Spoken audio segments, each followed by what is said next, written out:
It's sports talk done better.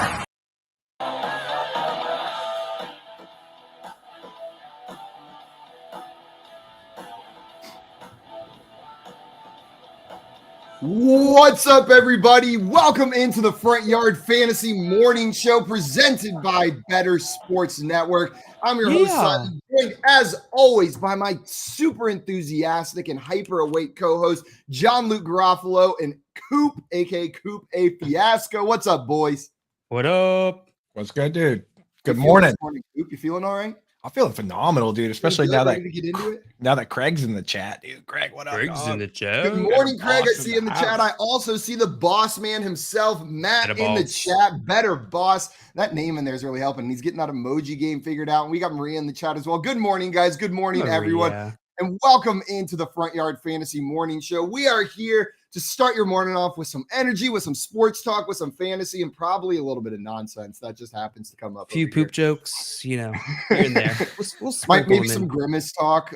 It's hard to escape 3 hours without bringing Grimace up at least once. Certainly more Grimace talk than you would expect. But yesterday, JL made up a word within the first 3 minutes of the start of this channel, like the start of Better Sports. You don't want to get supplanted, all right? That you don't want to get supplanted. Probably the worst thing that can happen to somebody. And we're going to talk about defining surplant as a sentient plant creature being. Saying you don't want to get supplanted is terrifying.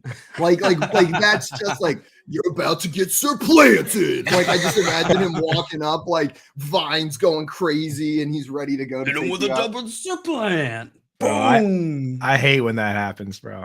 I hate when I get supplanted. Guys, we're going to have plenty of time to talk about Surplant on the show, I think. But there were some topics I wanted to jump into right here at the top of the hour. Some pretty big news that hit yesterday. There was all this talk. I know we even mentioned yesterday on the radio, what would we do if Jimmy G went over to the Seahawks, right? We were talking on these trade rumors. Well, that's not happening anymore because we found out yesterday that Jimmy Garoppolo and the 49ers have agreed to a restructured one-year contract that will keep the quarterback in San Francisco and make him the highest paid backup QB in the league.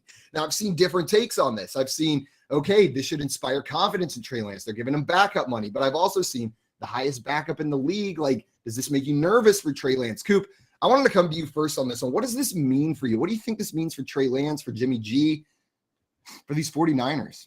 I mean, you know what I really truly think it means?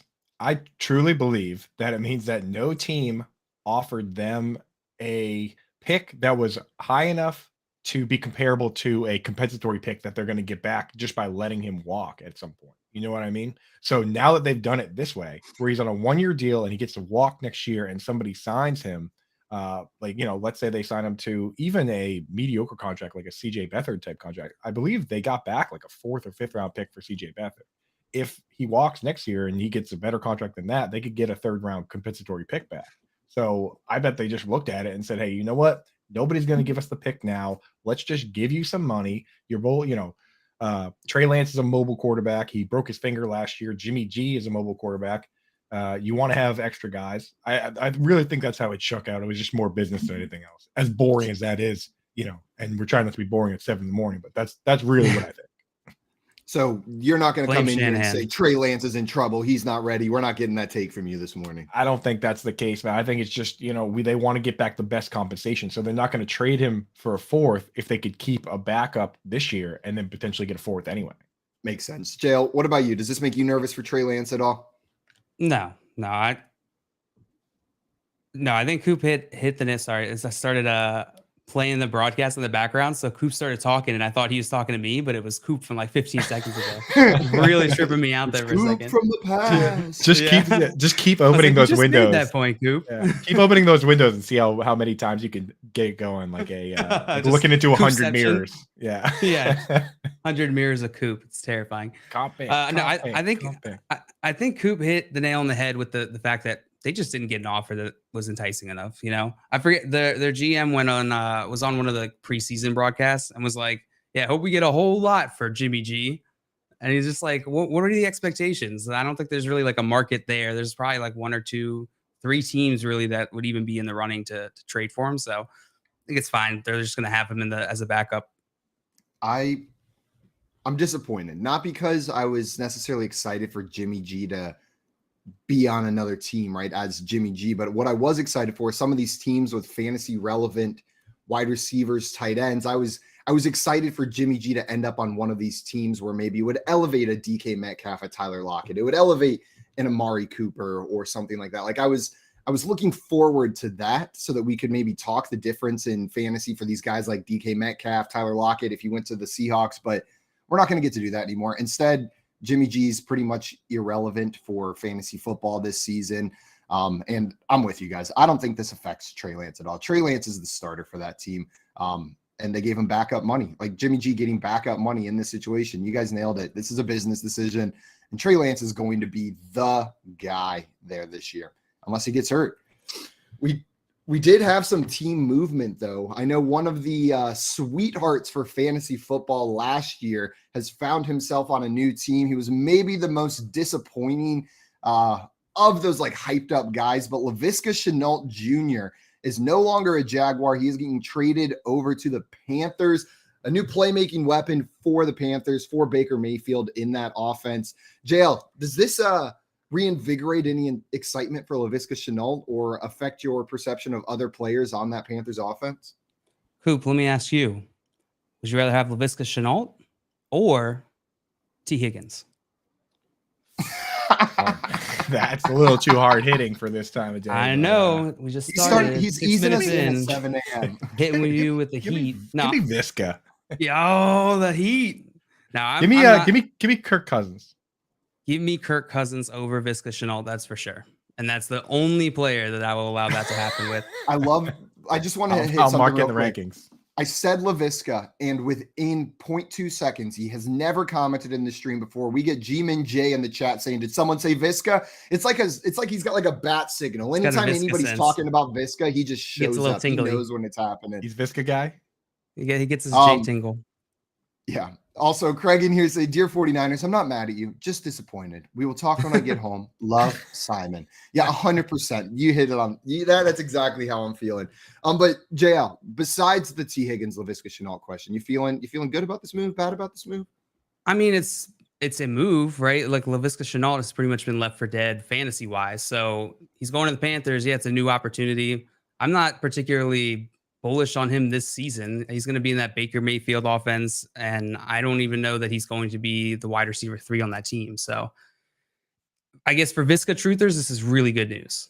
Everybody else is probably just news. Coop, what do you think about this? Are you in agreement with JL, or are you maybe a little more optimistic? Everyone else is just news. You're talking to the premier Evan Engram truther out here. And here we go. Any additional slice of the pie that we can delegate to my boy E. How did I not see this coming? Any I would slice ask of the you a pie. Viska question, and it would go to somehow, an Evan Engram answer. Within 10 minutes of the show, Evan Engram has once again come up.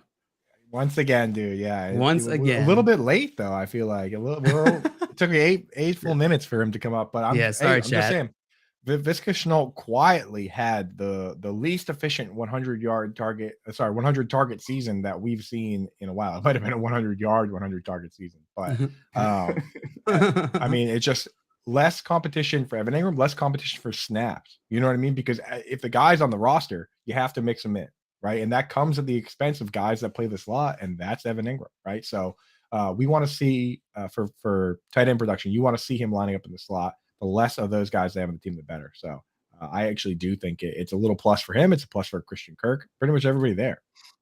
I mean, I don't want to say that LaViska Shenault is the same player as Curtis Samuel, right? I don't think they're the same. But we have seen the Panthers kind of use a versatile player all over the field in kind of this like hybrid role in Curtis Samuel.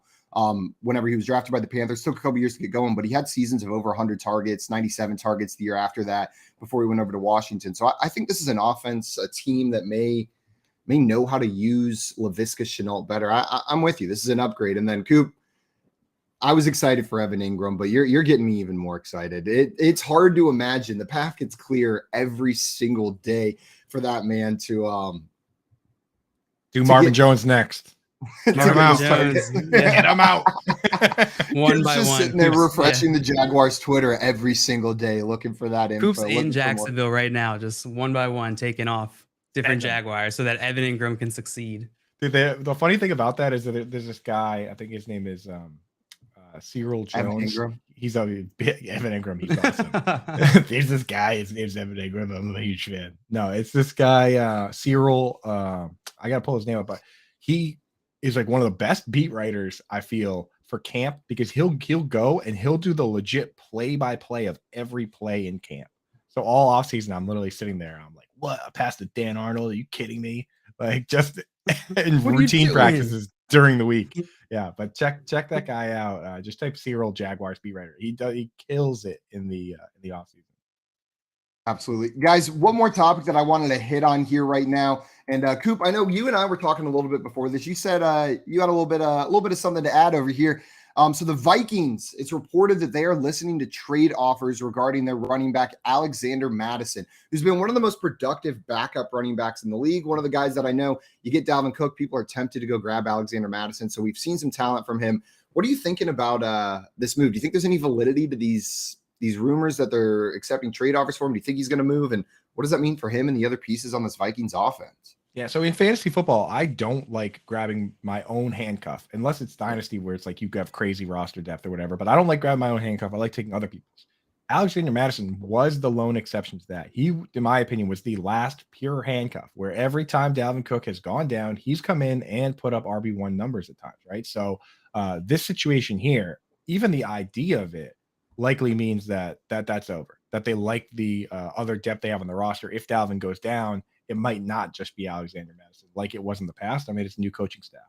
The question now becomes, in terms of, deep speculation on dynasty, is do they like Kene Nwangwu, who, flashed a ton, returned 2 kicks for touchdowns, which we see a lot of breakout running backs do that, David Johnson, Alvin Kamara, or is it the new guy, Ty Chandler, that's getting all this hype? So I don't know if you guys have an opinion on one way or the other. I like Nwangwu, but people seem to really like this rookie Ty Chandler. It's pretty interesting from a dynasty standpoint because Dalvin Cook is getting a little long in the tooth too. So if they move Madison, then one of these two dudes just gained a huge amount of value. Yeah, man, maybe it's just the wanting it to be the rookie, right? And it's that like that love of the unknown. But I tend to side on the Ty Chandler side over there with the rookie.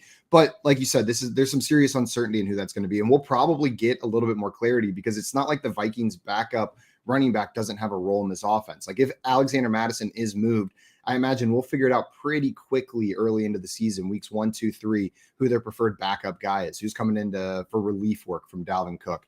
Jill, what do you think here? Do you have any opinion on which of these guys you think is the backup? Nope. Doesn't know, doesn't care. On the next one. On the Alexander Madison talk, JL, if he switches teams, are you interested in him like as a standalone running back for fantasy? Like, does it matter which team he goes to? Or do you think it's just a general upward move if a team's trading for him? No, I don't think that's ever the case for any player. It's always going to depend on where they land. Could be interesting. He looked pretty good whenever he was filling in for Dalvin Cook. I know that fantasy Twitter will absolutely lose their minds if Alexander Madison goes somewhere where he's like might be the featured guy, just like a whiff. Like the Texans? Like the Texans, like the Texans, maybe.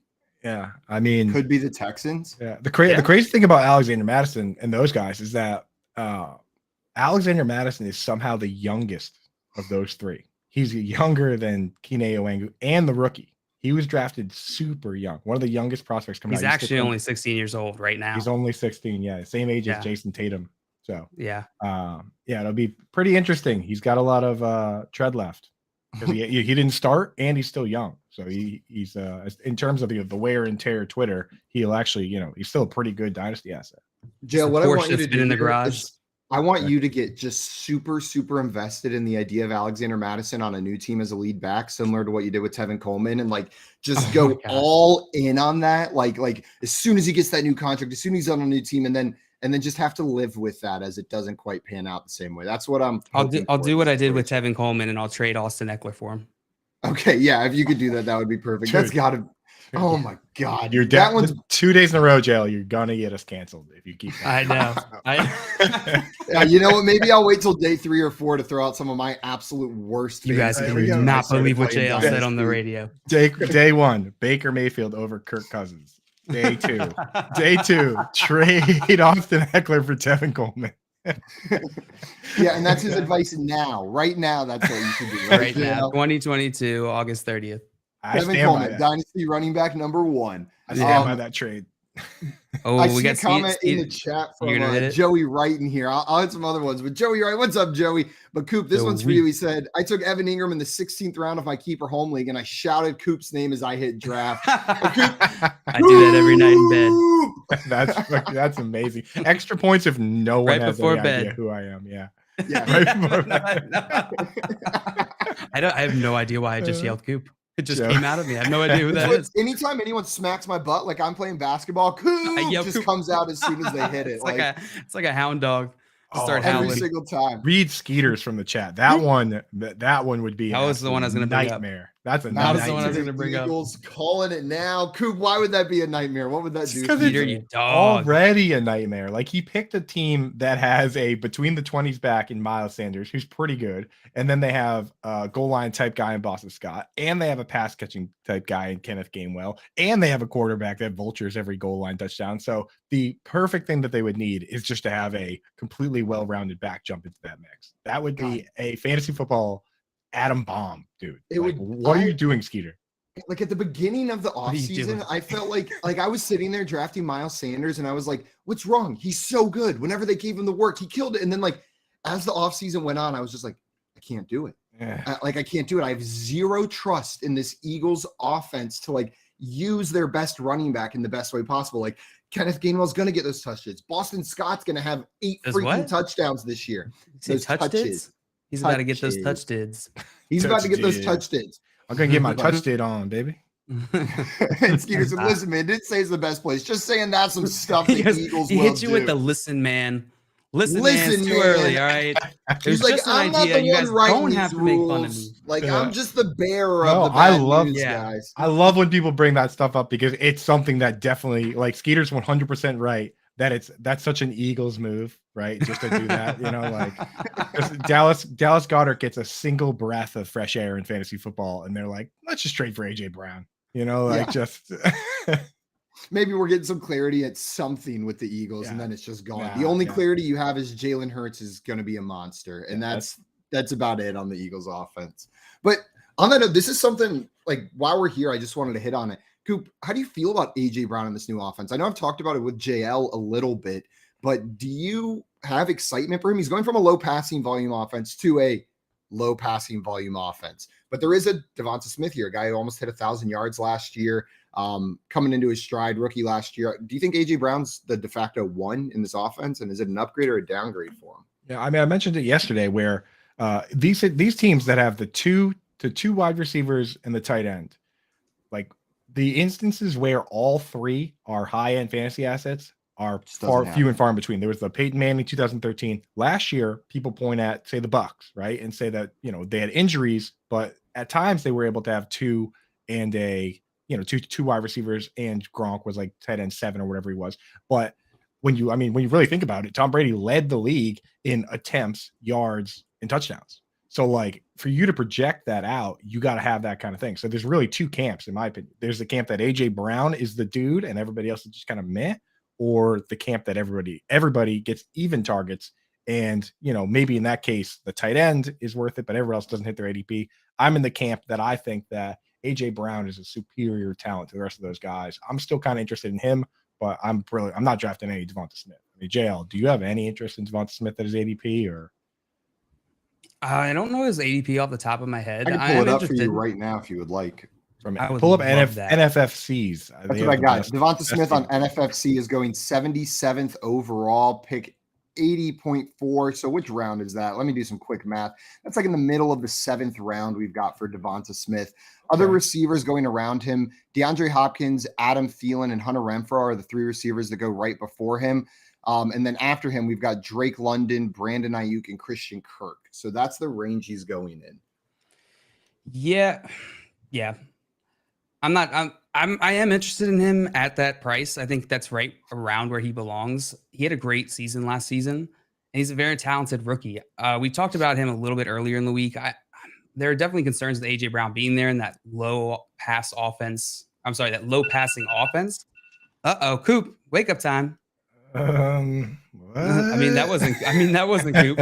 Grimace. I think that was the producer. Keith, shut your phone off. Yeah, Keith. Hey, dog, what are you doing? But yeah, I do like Devonta Smith's value. I wouldn't be targeting him in redraft, but around that price, I mean, I would rather have Hunter Renfrow than Devonta Smith. Who would you guys like out of those two? I look at that. I say that group. It's kind of interesting that that's the group because it's almost entirely format dependent, right? Like, if I'm in a 2 wide receiver league, then and I already have 2 wide receivers, maybe I'll take DeAndre Hopkins for the upside. If I'm in a standard or half PPR league, give me Adam Thielen. If it's a full PPR league that has a bunch of flexes, Hunter Renfrow is a guy that probably, he's not super exciting, but with those flexes and stuff, you need guys like a Scott Fishbowl. Hunter Renfrow is going to be in your lineup every week. If you're going for pure upside, Drake London, it's just like you really kind of have to think about your format. For me, the format where Devonta Smith would be the guy for me would be like a 3 wide receiver, half PPR format where it's like, give me a guy that I can put at wide receiver 3 and hope that he gets some chunk plays because that's kind of what mobile quarterbacks do is I can picture Devonta Smith getting loose for some big plays, but it's just a matter of when. Get loose. So Coop, to go on the other side of Devonta Smith in that ADP, Drake London or Devonta Smith? Who are you taking? I'm taking Drake London. That's who I've been doing a ton of drafts, and that's who I've been taking. So, in that range, Joe, what about you? Is it Drake London or is it Devonta Smith? It's Drake London. It's Drake London for sure. There's just no way Devonta Smith can hit that Drake London upside that we're all expecting in the Atlanta offense. When it comes to rookie wide receivers, I'm like, in Aladdin when they're in the cave and like he holds up the diamond and Abu. I know exactly what movie you're talking about. Yeah, and Abu's like you can see this twinkle in his eyes and he's licking his lips. Like that's me when I see rookies. My brain just goes. My brain's just like shiny. I need it. No, 100%. This is the time of year. Like I feel like right whenever like the rookies get drafted, I like have self-control and I'm like, no, we're going to take the established receivers. I would prefer a Brandon Ayuk here over. You're an adult because I know and then as it gets closer and closer to the season and the excitement builds, I'm like Drake London all the way, baby. Like his ADP goes up 2 rounds for me. I'll reach and grab him. JL's teams this year in mock drafts, I swear I've been 80% rookies. Like every year. I can't help myself. Do you think Adam Thielen there is like it's like eating your oatmeal, but then the draft comes around and you're like, I want pancakes. The Adam Thielen oatmeal comp is so perfect. It's almost as perfect as my Kirk Cousins Greek yogurt comp. But it is a close second place for Thielen, sure. I will say there are chunks of like cinnamon apples mixed into the Thielen oatmeal, and that is the touchdowns. It's not just plain oatmeal. Know what I mean? Like you get that little like burst of cinnamon sugar. Exactly. You're like, like only 627 yards. That's so oatmeal or whatever he got last year. Like it was way lower than you think. And then but you got that bite of apple. There's that 10 touchdowns in there. Also, they're roasting you in the chat, JL. Coop says Aladdin, and Joe goes, I know that movie. Yeah, I know exactly. I'm a man of culture. I know exactly what movie you're talking about. Film. I am fully aware of that film. Coop. But when you can hear him typing, he's like Googling it. Yeah, what the Aladdin? Is that 1 L or 2 L's? Really quick. I actually don't know off the top of my head. Guys, we're going to be going into break in a minute. Before we do that, I did want to hit on one more topic in here. So Gus Edwards was put on the PUP list, is going to miss 4 weeks, and there's still concerns about if J.K. Dobbins is going to be ready for week 1. But there's rumors that the Ravens are going to be bringing in Kenyon Drake if they have fears that J.K. Dobbins that's isn't your ready boy, for Simon. week 1. Yeah, I love some Kenyon Drake. Coop, I saw you react a little bit viscerally to that news. Is that similar to the reaction you had about Madison to the Eagles? Is it just making a situation more confusing? My eyes actually just rolled all the way back, took a quick look at my brain, and my brain was like, full 360. My brain was like, go back, go, get out of here, dude. So, yeah, I don't know. I mean, J.K. Dobbins is already like, it's a similar thing with the Eagles where it's like, we love it on paper, right? 6.7 yards per carry or whatever, college stats he was putting up as a rookie, but the thing is, he could end up being a between the 20s type guy. And, you already have Gus. If Gus Edwards comes back, that guy's 240 pounds, dude. He's built like a cement mixer. and now you add a pass catching back in the mix. It's super annoying to me. J.K. Dobbins, though, is the guy that has, like, when you look at the pure rushers we love, the breakaway run rate and, you know, the missed tackles and the huge runs, like, he has all that, all the things that the Nick Chubbs have. So, you know, Dobbins is such a tough one already. So just keep Kenyon Drake away. I really don't want to do it. Man, for me, I just feel like if Drake goes there, it's just going to be another situation where I get a little bit excited that he's going to have some relevancy, and then it's going to be the Dobbins show. It's going to still be the Dobbins show. I think he's the best running back on that team. But if Kenyon Drake's the starting running back week 1, there's at least value week 1. Know what I mean? Like, there's value for him that week 1. JL, you're the Ravens guy. You are probably the most in tune with what's going on with this team. How do you feel geographically about this? For sure? Geographically, you're the closest. Definitely most in tune. Yeah, it's the Ravens backfield, right? What did you see last year when J.K. Dobbins went down? They used Devon Smith. Everybody wanted Gus Edwards. I feel like the Ravens are just going to use this committee approach, and it might be enticing for some of us to be like, oh, this run-heavy offense. I just feel like it's not going to pan out. I'm not going to be like super interested in Kenyon Drake if he becomes the guy, and if J.K. Dobbins is not ready this year. I'm not going to go in and probably see Kenyon Drake as a massive opportunity. Maybe as a nice streamer in that beginning of the season, but other than that, not too interested. Let me to tack on to JL's take. The record for the most rushing yards by a team in a season was my Patriots in like 1978. The Ravens. This is just a Patriots fact. I wish that was where you ended it, and you were just I know, like, me too. That's the end of the take. All right, now let me tell you about Evan Ingram. I'm like sitting in our Ben Coates jersey. We're trying to talk about J.K. Dobbins. I'm like, let's talk a little Patriots here. So they had the record that was broken in 2019 by the Ravens, but nobody on that team was really like exceptional in terms of being a fantasy asset because of what JL said, that it's like this committee headed by a running back that Vegas has his over under yards, rushing yards at like 900 yards. Right. So like, whatever their rushing total is, take like a fourth or more of that and likely apply it to Lamar Jackson. That's what's the real drain on that system, if you ask me. By the way, we got a quick question here in the chat. Chase Edmonds, Rashad Penny, Dameon Pierce. Who would you draft? That's Chase like Edmonds. That's like when they, you know, the Pam meme where they're holding up the pictures and she's like, it's the same thing. It's all the same. I think I would take Dameon Pierce, dude, just because shiny. The heat. Shiny. Yeah, exactly what we were talking about before. You know what? I say Chase Edmonds, but then put me on the clock, and there's probably about an 80% chance I click Dameon Pierce instead. I logically, I say Chase Edmonds. It makes the most sense to go Chase Edmonds here. He's got the most likely path to the most carries. We've seen him be a productive fantasy running back, but Dameon Pierce is brand new, and there's a pretty clear path for that rookie. I'll have the pancakes, please. You know what it is? Everyone slam the fun button and draft Dameon Pierce instead. Is what's going on. Forget your oatmeal. Keep the oatmeal in the cabinet. We're going pancakes. Yeah, chuck the oatmeal over your shoulder. That's right. And draft day, the wall with a bam. You know what it is on draft day? It's the beers. I think that I'm just like, you know what? Give me the rookie. Guys, before we go into our first break, I wanted to remind everybody that you can come and interact with the show right here. All you have to do is download the free Better Sports Network app, register, and then click join the show. You can call in, chat with us, enter contests, and it's all with just one push of a button. There's a fun button in there. You can hit it throughout the entire show, but whenever it's time for that contest, we're going to be giving away a signed NFL jersey at some point during the show, or if you're real lucky, we've got some other grand prizes. I know Coop keeps a stash of them in his living room just to give out. Coop, what do we got today? Today's prize. Today's Chinese finger trap. Yesterday's prize, I still need to mail it out. This Grimace Cup. Who won? You guys, it could be a jersey. Andrew Elmhurst, actually. The real prize yesterday. Andrew Elmquist won a autographed Ben Coates jersey. I'm wearing mine with him today. In solidarity. Coop's like, and I'm wearing his jersey. I'm wearing his jersey. I got all the prizes here. Yeah, we'll see whatever prize you win that I'm gonna keep. So yeah. The other secret is the autographed jersey you get comes smelling like one of us. We wear it until it takes our scent on. You get to pick. So Andrew chose Coop for the jersey to smell like, but you can choose anybody on here. You can even choose a Keith if you want, the producer. You can have it smell like Keith showing up.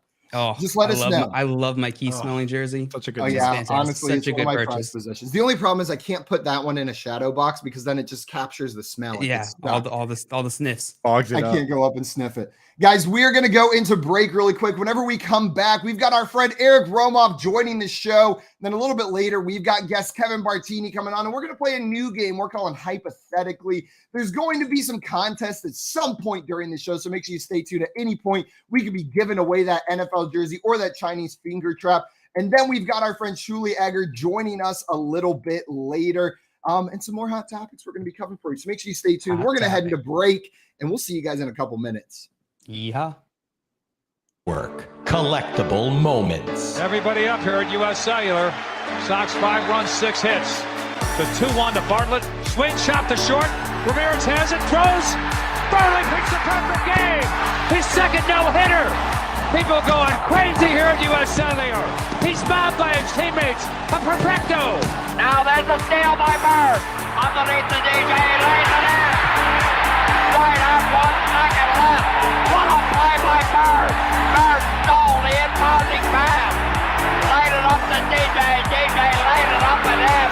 And Boston has a 1-point lead with 1 second left.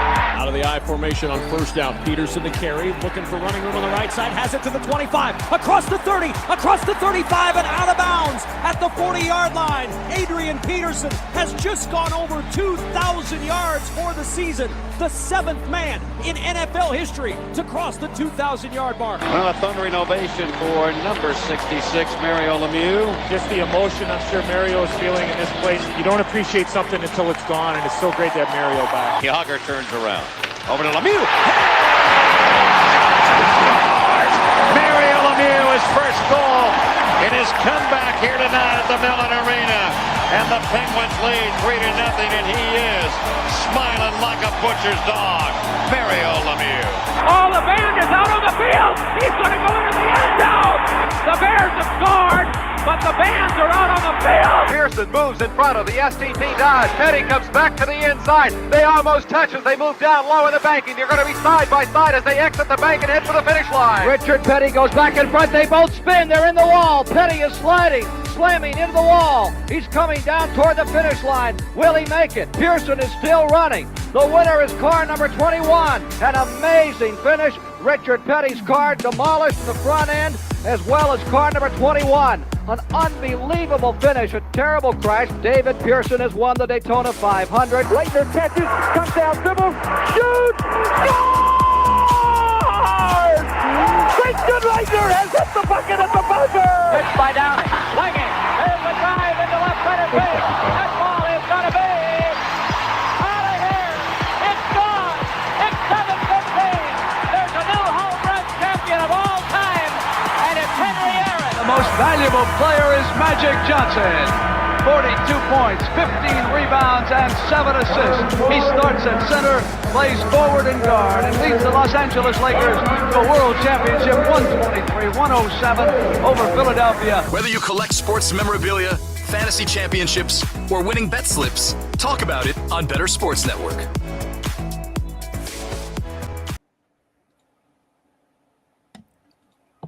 Woo!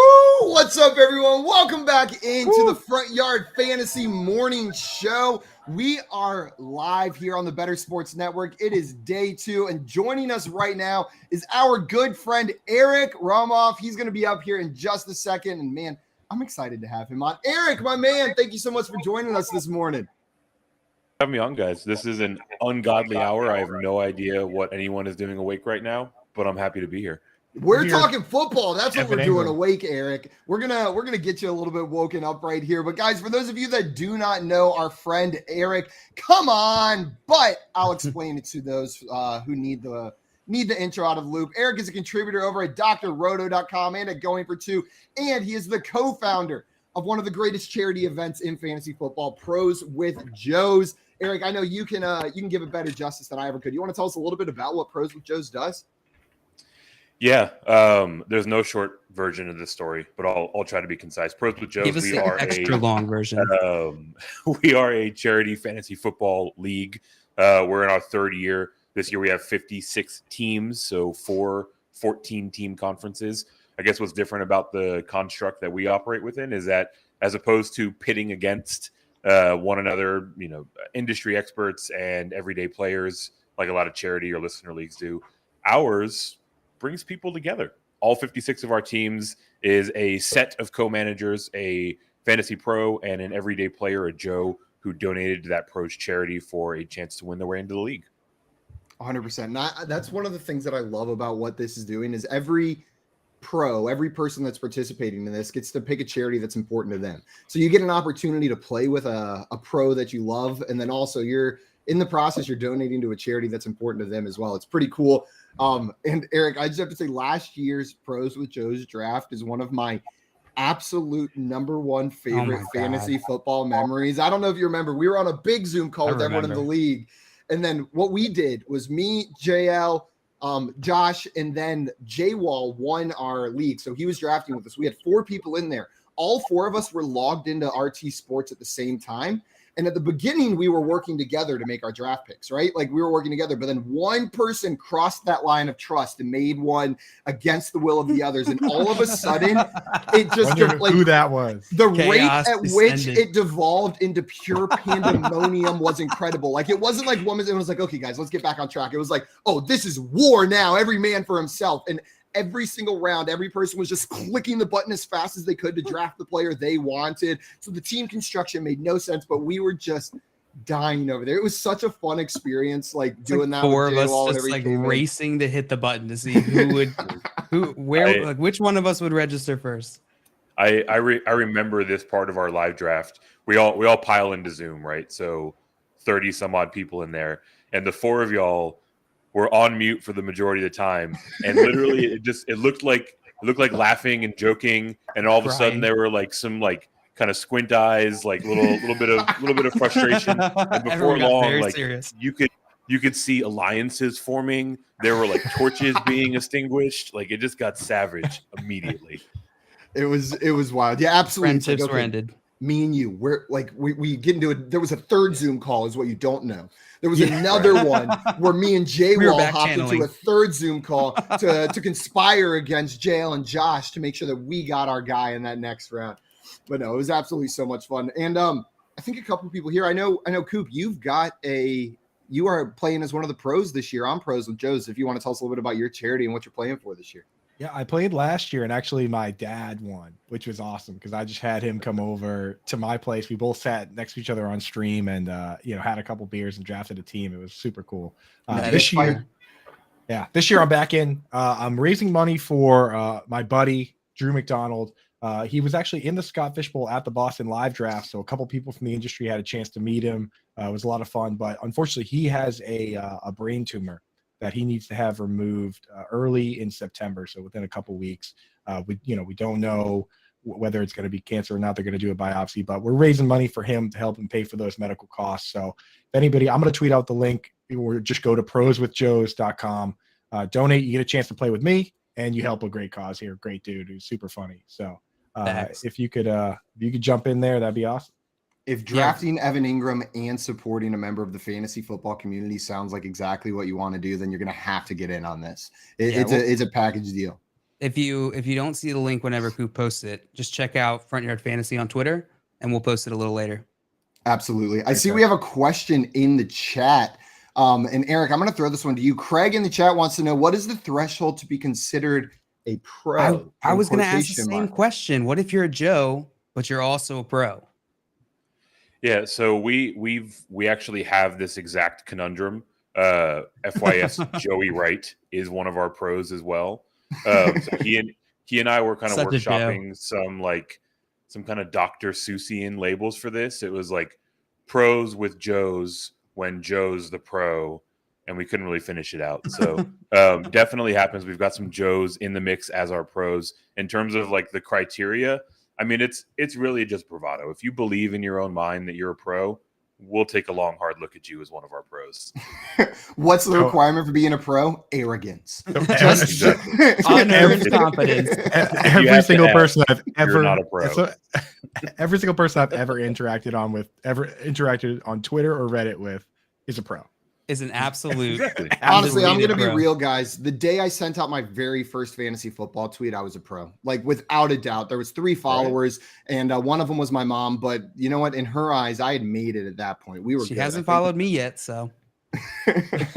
And we got Maria in the chat saying the example is Joey. I love it. And guys, while we're talking about Joey, he's playing for the Nature Conservancy. And if you go watch some of his videos out there, he's gone on some hikes in nature before, so you can help support the Nature Conservancy by playing with him. Eric, that is like the most underselling of Joey ever. That he's got some videos he takes hikes in nature. I'm not trying to give away the secret sauce to his videos. You know what I mean? Like, click it. Yeah, but you're right. I need to give a little bit more. You know what I mean? I've been just corrupted by movie trailers. Like, I don't even like watching trailers anymore because I feel like it gives away too much of the movie. But now I'm overcorrecting here. I'm overcorrecting by not giving away enough. Joey puts out some of the funniest videos in the fantasy football industry on his start, sits, and salutations. You will absolutely shit your pants. Guaranteed. One of which where he goes on a hike out in nature. So you guys got to make sure you go and watch those. Absolutely hilarious. And then play some fantasy football with him and support the Nature Conservancy. No, but that trailer thing just gets me boiling like every time. I hate it, bro. You have to decide if you want to watch the movie or not within the 30-second mark at best, because if you watch the full 2 minutes of some of these trailers, you've seen the whole thing, dude. I know exactly what you're saying, Simon. It's insanity. It's not okay. Like I feel like every Marvel is just so bad about it. I feel like you watch it, they're gonna give you the twist about 45 seconds into the trailer, and it's just gonna be over. It'd be like if you drafted a player and then like 45 seconds after you got a notification on the phone that they were gonna be injured in 6 weeks. Like it just lets you know ahead of time. Like, yep, sorry, this is what's gonna happen. You know already. How did our team do last year in the pros or shows, Scott? Oh, really well. No one needs to check. Did we win? Yeah, we killed it. We won, right, Eric? We were very heated to make sure that we drafted who we wanted, and then none of us actually fought about who we started each week. 4 different drafters each got the quarterback they wanted. So yeah. Exactly. It was like 4 different microcosms of a team all rolled into one team. There's no vision at all. You know what? All of my teams, I feel like this time of year, like I feel like I've been doing so many drafts where I draft like one running back and go hero RB, and that's how all my mock drafts are going. But then I go into the actual draft in jail. What you just said, no vision. It happens immediately because I go off script right away. Like a player falls, I go 3 running backs to start, and then I'm like, well, I have no idea what to do now. Like this has gone nothing like any of my drafts previously. But then you get 4 people in there like that, and it becomes absolute chaos. Eric, before we go, I did want to ask you, just in general, do you have any like favorite memories from your time running pros with Joe's? Anything that stands out? Any specific memories that come to mind? It's a good question. Oh man. I probably err on the sappy side with this. But when we first started in our first year, the person that was paired up with Dave Richards, our eventual champion in year 1, Dave's the man. Is a cancer survivor, and she consumed and learned of Dave Richards' work by listening to it while she was going through chemo. So when she got the call that she won, literally broke into tears. Like, absolutely amazing. like almost life-changing moment. I don't want to like feign some importance on this, but like watershed moment in her memory. And then over the years, like really it's just the relationships that form. Like by happenstance, Adam Rank in year 1 lived within like 10 miles of his co-manager, and now they're like friends in real life. Like they go on vacation together and stuff.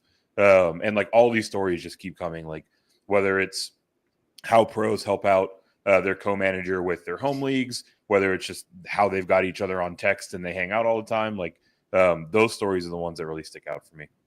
I love that. Absolutely. That's incredible. That first story you said, that's what this is all about, right? That's the reason you do it. That's what this is all about. And then in the process, you're raising money for a great cause as well.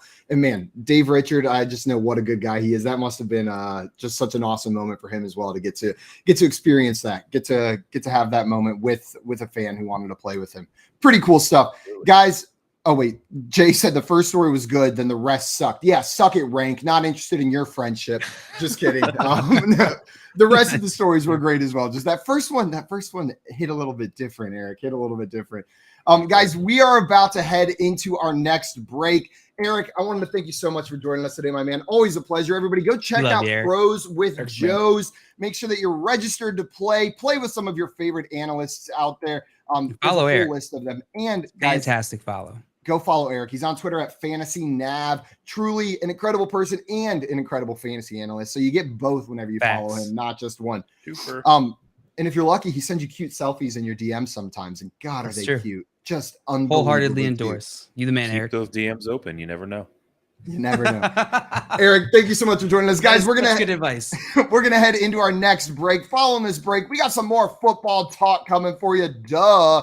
But more specifically, we got our friend Kevin Bartini joining us. We're going to play our new game, Hypothetically. And we have a contest giveaway coming up as well at some point during this show. So make sure you're in the app, have it downloaded, registered so that you are ready to hit that fun button whenever we announce our contest coming up. Guys, we will see you after this break. Thank you again, Eric, for joining us today, my man. Thanks, guys. Bell's here, our very first guest ever. The Action Network. Darren, thanks so much for doing this, man. Of course, anytime I could be the first guest Can on we still anything, talk? not to down. Or are we muted out for each other? No, this is great. Darren, if I can go back to this Mickey Mantle thing real quick. This $12.6 million, do you think that would have been like 20 if this happened like 6 months ago? This makes sense. I mean, you have such a beautiful card. The story about they couldn't get rid of these things because it was the high numbers. And the whole story on the mantle. Like basically it was the high numbers, so it was the second set of cards that came out. Kids had already moved on, and then like by 53, they're like, wait, that's the old ones. That's 52, and they couldn't really sell any of them, so they dumped them off the barge. And, so you had a scarcer versions of the 52 cards. Listen, I think crypto had people spending a ton of money, obviously. And so I think there's probably a little bit of a downturn. But I think where you see most of the downturn is things that don't make sense. And, to me, I just think, yes, there's still things that I'm just absolutely shocked about. But even in memorabilia, even by looking at Heritage last night, man, I think I had $59,000 in bids that all lost. It seems pretty healthy out there in the collectibles market. Tell us about this Hugh Hefner Viagra pill container. You know what I'm saying? I've heard the stories about it. How did is it prescribed? Did you go to was it that CBS filled it? Like what? Like how did you come across that? That's a cool piece. Yeah, listen, people think it's funny, but like it is what it is. I just saw it. There was a estate sale from his ex-wife Julian's Auctions, and his pill bottle was up there, and it said it was worth $1,000, and I was like, I don't think it's worth $1,000. I mean, it's the greatest party trick of all time to show. It is his real pill bottle from the pharmacy. Hefner, you. Take one pill prior to sex, 2 if needed. It's great. No pills inside, but I did spend $8K on it. And the way people, I wish you would have told me you were going to tell. I would have brought it here with me. But it's in a vault, and when I know that I need to pull some trick at a party or something, I might bring it out. But it's a good item. You need one of one stuff. I think that in this world, I think it's worth it to protect yourself in getting one of one stuff. It doesn't have the same liquidity because you can't say, oh, that sold yesterday for this. But I have comfort in that. Make bets and follow your fantasy team while you buy, sell, and trade collectibles in real time. Only on Better Sports Network.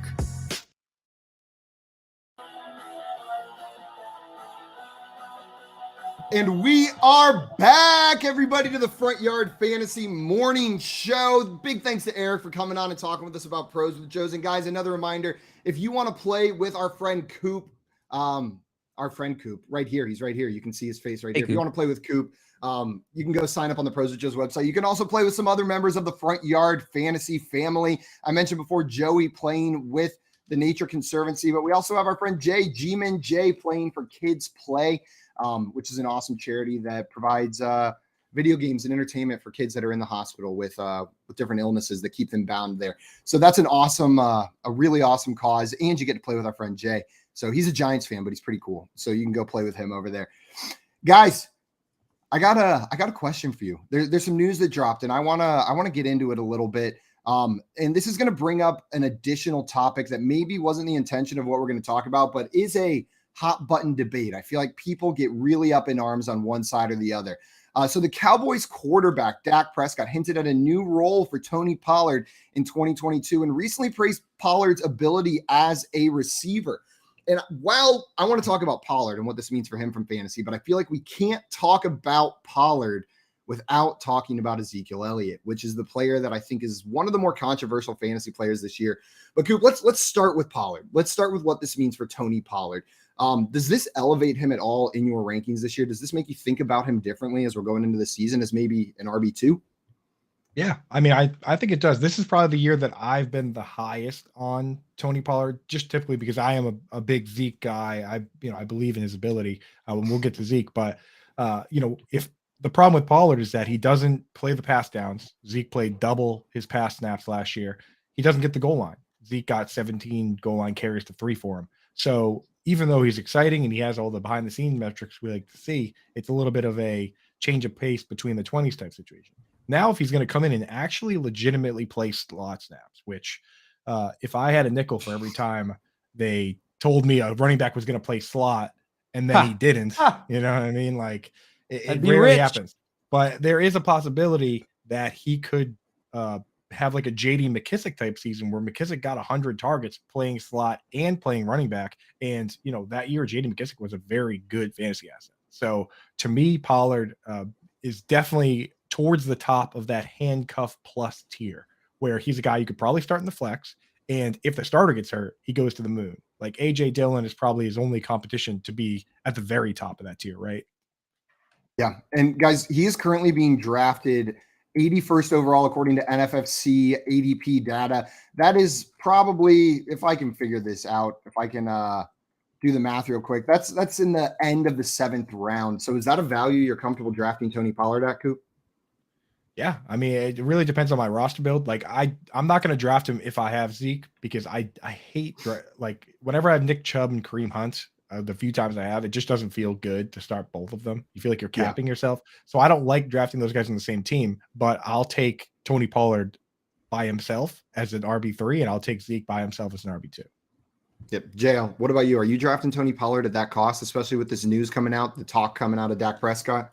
I'm not putting too much stock into the talk coming out of Dak Prescott, as you put it, Simon. Yeah, that's a weird way to say the talk coming out of. That's like the crappy author who's trying to come up with a different way to say said. Like they've said too many times. They're like, and then the talk coming out of him was the words that have emerged from the face of Dak Prescott. From the hole on the head. From the hole in the head of Dak that Prescott. Contains teeth of Dak Prescott. As Dak Prescott's tongue flicked against the roof of his mouth to make sounds that put together words in the English language, the message delivered was that Tony Pollard might see more receiving work this year. A candle flickered as Zeke creeped past the dungeon door. Deep in the catacombs of that dungeon, you could hear Cooper Rush crying. Okay, let's do some fantasy football takes now. This got very weird. This got very strange. Now, I think we're all on the same page. I asked you if you would draft Tony Pollard at that value, and somehow we went into like a literary monologue. Yeah, I do like Tony Pollard this year. He looked great last year. I think there is going to be a ton of opportunities, even like for both of these guys. We saw it last year. Zeke and Tony Pollard split, and I think that split might be a little more even this year. I think Tony Pollard might start to get a little bit more work, but I still think Zeke is the guy in this offense. Like I'm not worried about that. I'm still drafting Zeke where he's going. I still think he's a value in fantasy drafts. But what was I saying? Tony Pollard, I would draft him. That's the answer to your question, Simon. There you go. Yeah. You heard it from JL's mouth hole. From my mouth hole to your ear hole. I drafted Tony Pollard. I'm so glad you said to my ear hole because immediately I thought you were going to say to my mouth hole, and I was like, "That's not how it works, JL." And we are a little bit too far away for it to go from.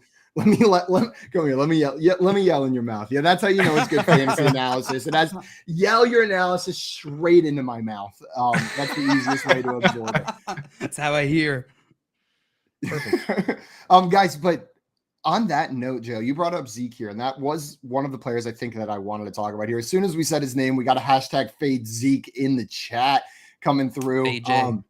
I'm not fading Zeke this year. In fact, I'm doing the opposite of fading Zeke. I'm drafting Zeke so much this year because, like, Zeke is a monster when he has the ball. And I feel like we're forgetting how good he is because people are excited about Tony Pollard. We're forgetting how much money Dallas paid him. He was paid an I almost said absorbent. It was my turn to make up word. An absorbent amount. I'm writing down every word we've made on this show. And we're going to have absorbent. We're going to have an entire dictionary by the end of the day.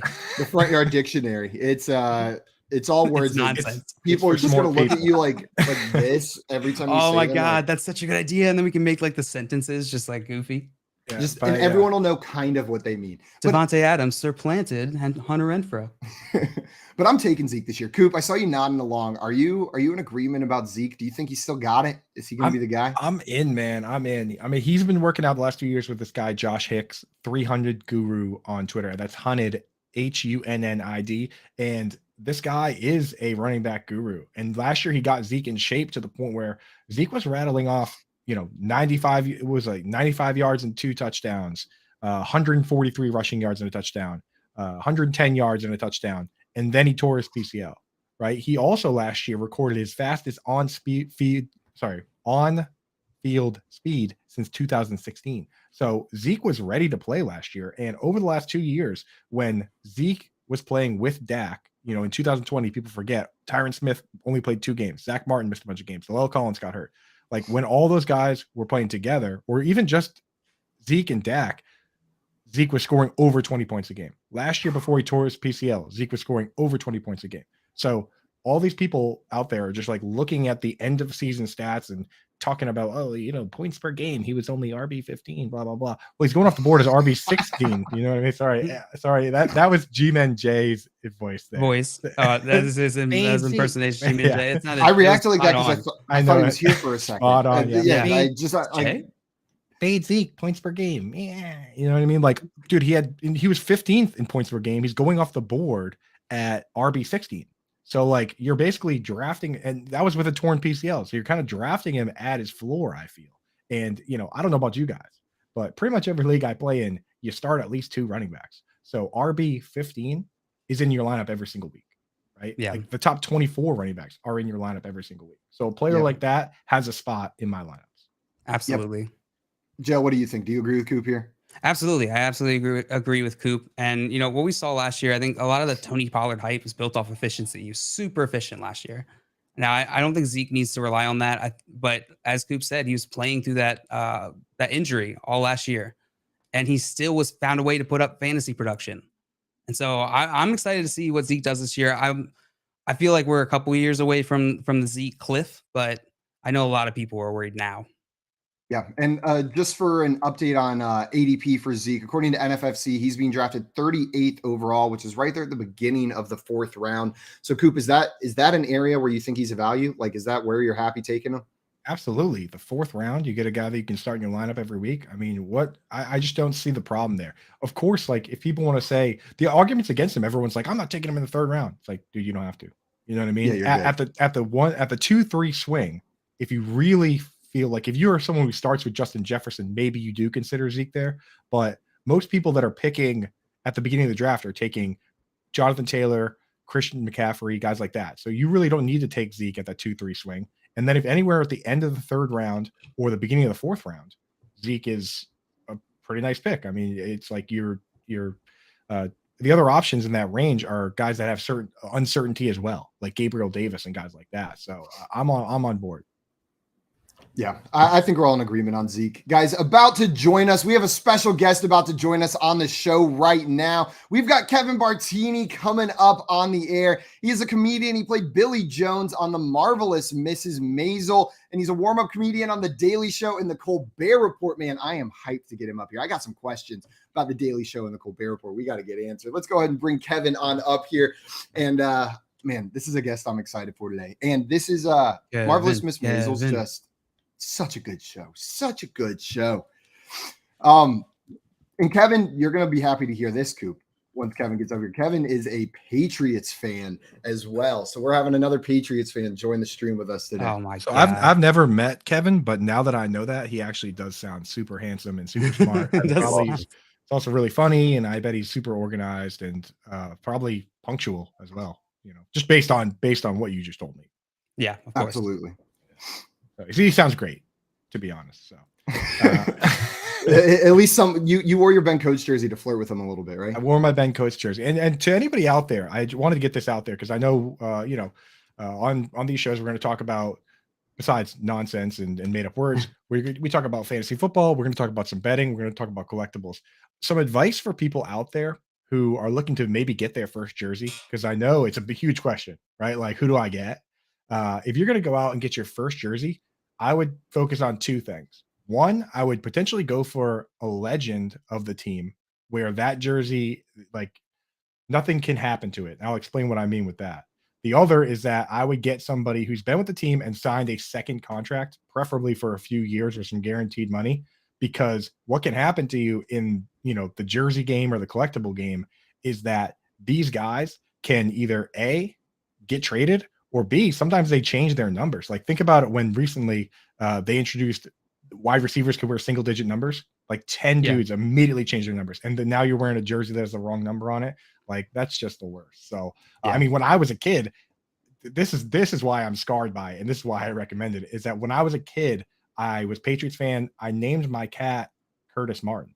Right. And then legit within a couple months, Bill Parcells leaves, goes to the Jets, takes Curtis Martin with him. And now my cat is playing for the enemy.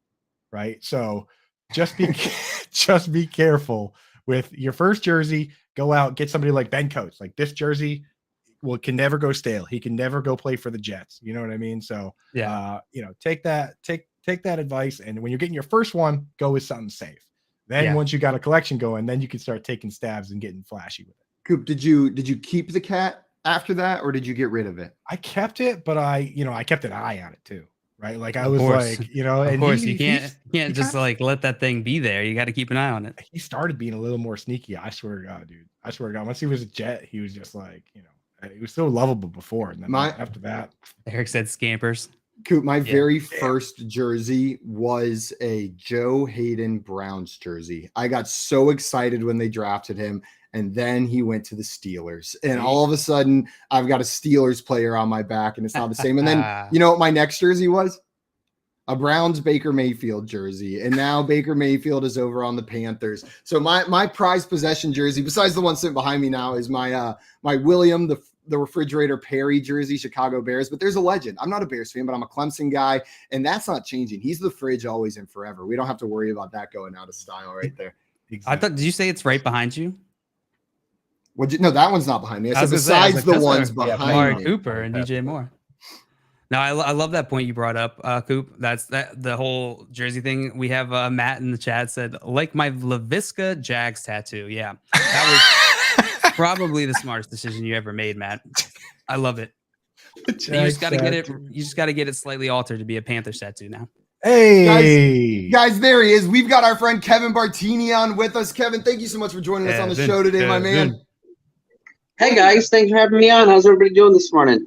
Oh, better now that you're here. Oh, we're both trying to flirt with you. Oh, Who are you you think gonna that pick? you are better now? Who's cuter, Kevin, me or JL? Because we both tried to flirt at the same time. You have to choose right now. I hope you guys can hear me all right. I think we had a bad connection at first there, but hope it works out. They said that they both tried to flirt with you right away, so you have to choose which one you think is cuter right now. JL. Yeah, or right Simon. now. On the Simon's spot. Simon's in the hat. JL's in the middle. Yeah, I'll put the dimple. Oh, geez. You know, I'm a sucker for a man in a gray hat, so we're gonna go with It's always the gray hat guys. I knew it. I saw that you posted that on a forum in like 2007 somewhere. Whenever I was looking you up last night, so I purposely wore my gray hat today. Kevin, but thank you so much. Yeah, thank you so much for joining us today. Coop was excited because we had another Patriots fan coming on with us today. He's got his Ben Coates jersey on, so really all three of us were trying to flirt with you a little bit. Got my gray hat. I switched I converted my hat into gray mode just for the guest here. It's not a hat near me. Kevin, I was told before the show that there was one specific thing I needed to ask you about, and I needed to ask you about your Carl Yastrzemski story. that was a specific story I needed to ask you about coming on here. Can you tell us what the Carl Yastrzemski story is? Oh, okay. Yeah, your producer yesterday asked me if I've had any encounters with any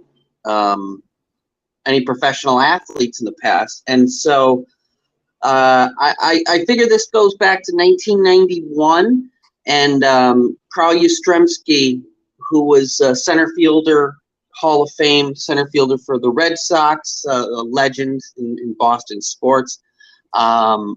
He had just been inducted into the Hall of Fame, and we collected sports cards, and so we went and he was signing autographs at a baseball card show, and we went, but we didn't actually get an autograph or anything. We were at the card show, and then as we were leaving, we just happened to cross paths with him out in the parking lot. And my father went up and asked him if he would take a quick picture with his kids, with me and my brother and my sister.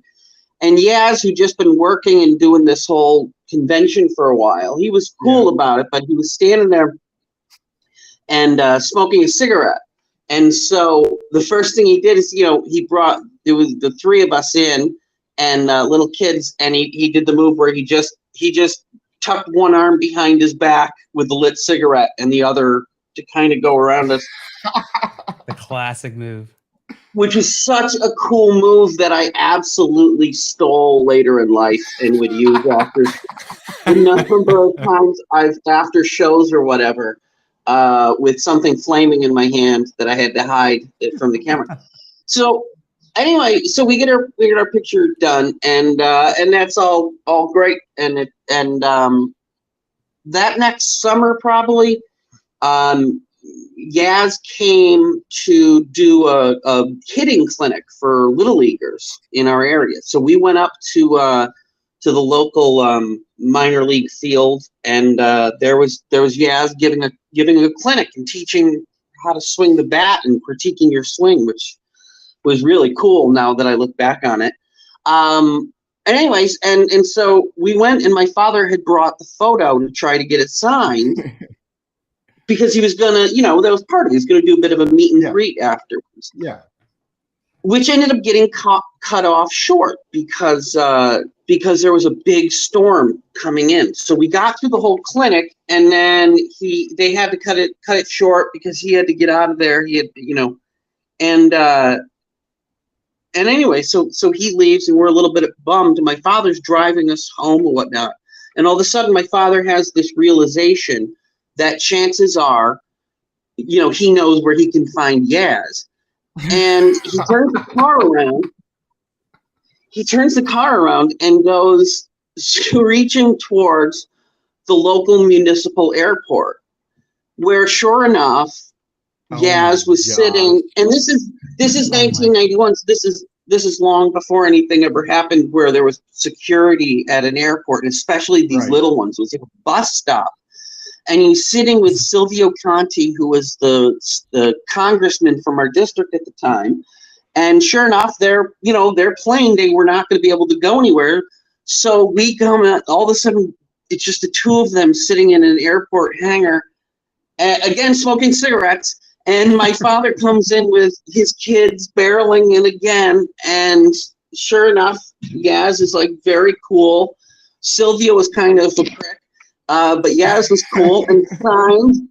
And he ended up signing like an 8x10, made it out to each of us, and then like a couple of smaller versions of it. So he was like a really sweet, nice, cool guy who we absolutely put ourselves upon at least twice as a burden to the guy. So that's so cool. Such a power dad move. Yeah, like that is such a killer move, man. And I just gotta say, because I know you're a Boston guy and you're a Sox fan. Like I'm a huge Sox fan. I got Pedro Martinez right there and stuff. And to me it is blasphemy hearing to hear Simon try and pronounce Carl Yastrzemski. It was like tell us your Carl Pastrami story. It has the legend, man. Retired, Hall of Fame. His numbers right up there on the wall at Fenway. Like that guy's, of all the people to meet, man, legend, right? Yeah, I mean, he took over for Ted Williams. They ended up going from Ted Williams to Yaz, and that's like Favre to Aaron Rodgers. Cool yeah, so I got a question exactly. for you, Kevin. Sure. I'm curious, in your comedic career, as you've gone and tried to, as you've made a name for yourself, like what has been some of these moments that have really stood out to you as like defining, or just like a cool moment that you wouldn't have expected growing up? Hitting them hard at 10 a.m. Cool. A defining moment in my career, you mean, or just a cool one? Yeah, whichever way you want to answer. Well, give us a cool one. Yeah. All right. I'll give you. I'll go quick, but I'll just tell you as I say this. I just sent a picture of my sister Indiana's. I just emailed it over. I had my parents take a shot of it last night, so I just sent it over to Keith. So maybe he can feed that to you guys. I'm gonna Photoshop myself. Anyway, all right. So, definitely gonna tweet it out. So, okay, so I ended up after being a comedian for about 8 or 9 years. I got discovered by Jon Stewart, and I was hired to be his warm-up act at the Daily Show. And so how I ended up really getting the job was they were looking for a new comic to come in as the backup substitute guy. And my name was floated out there because some of the producers on the show were comedians, and I just, had a reputation in the city as whatever. And so my name got thrown out there, and next thing you know, I get a phone call from the Daily Show, and they were at the apex of their run. I mean, they were like 7 years straight of the Emmy at this point, and I was a fan of the show from day one. So I got the opportunity, and the way it works, if you do audience warm-up, is the only way you can really audition for a show is to do it. There's no other way of showing if you can do it. So I knew I had, I was told, you get one shot, you only need to impress one person in the building, and that's Jon Stewart. So it's his warm-up. We love you is great, but if he doesn't, it's over. That's it. You get to at least tell your grandkids one day that you did the show, and that's awesome. So I kind of just went into that audition thinking, well, that's a win anyway. I get to do this, and I really wasn't all that nervous. And I had planned, and I'd been thinking that I really wanted to find a way that I could show John that he and I would be copacetic, because I knew we weren't going to meet before, and I knew, it was just what was out on the floor. I knew I was going to be good at the job and blah, blah, blah, but I wanted to show him on some level that we have something in common, that we would get along working together, and that he would want to, bring me on. So I go, and the one thing I knew is that John's a huge Bruce Springsteen fan, as am I. And so I did the warm-up, and when it came time to wrap it up and to bring Jon Stewart out to the audience, what I did is I had a really good set warming up. Everything went great. And now it's time to bring him out. And so I gave him an intro the same way Springsteen would intro Clarence Clemens, which was, do I have to say his name? Do I have to speak his name? The crowd goes nuts. Coming to you from the mean streets of New Jersey, all the way from that to that, and you rattle off this, weighing in at 172 pounds and soaking wet, and from this and that. And you do this whole thing, and you get the audience coming up. And I give them this big Clarence Clemens intro. The audience goes crazy when I say his name.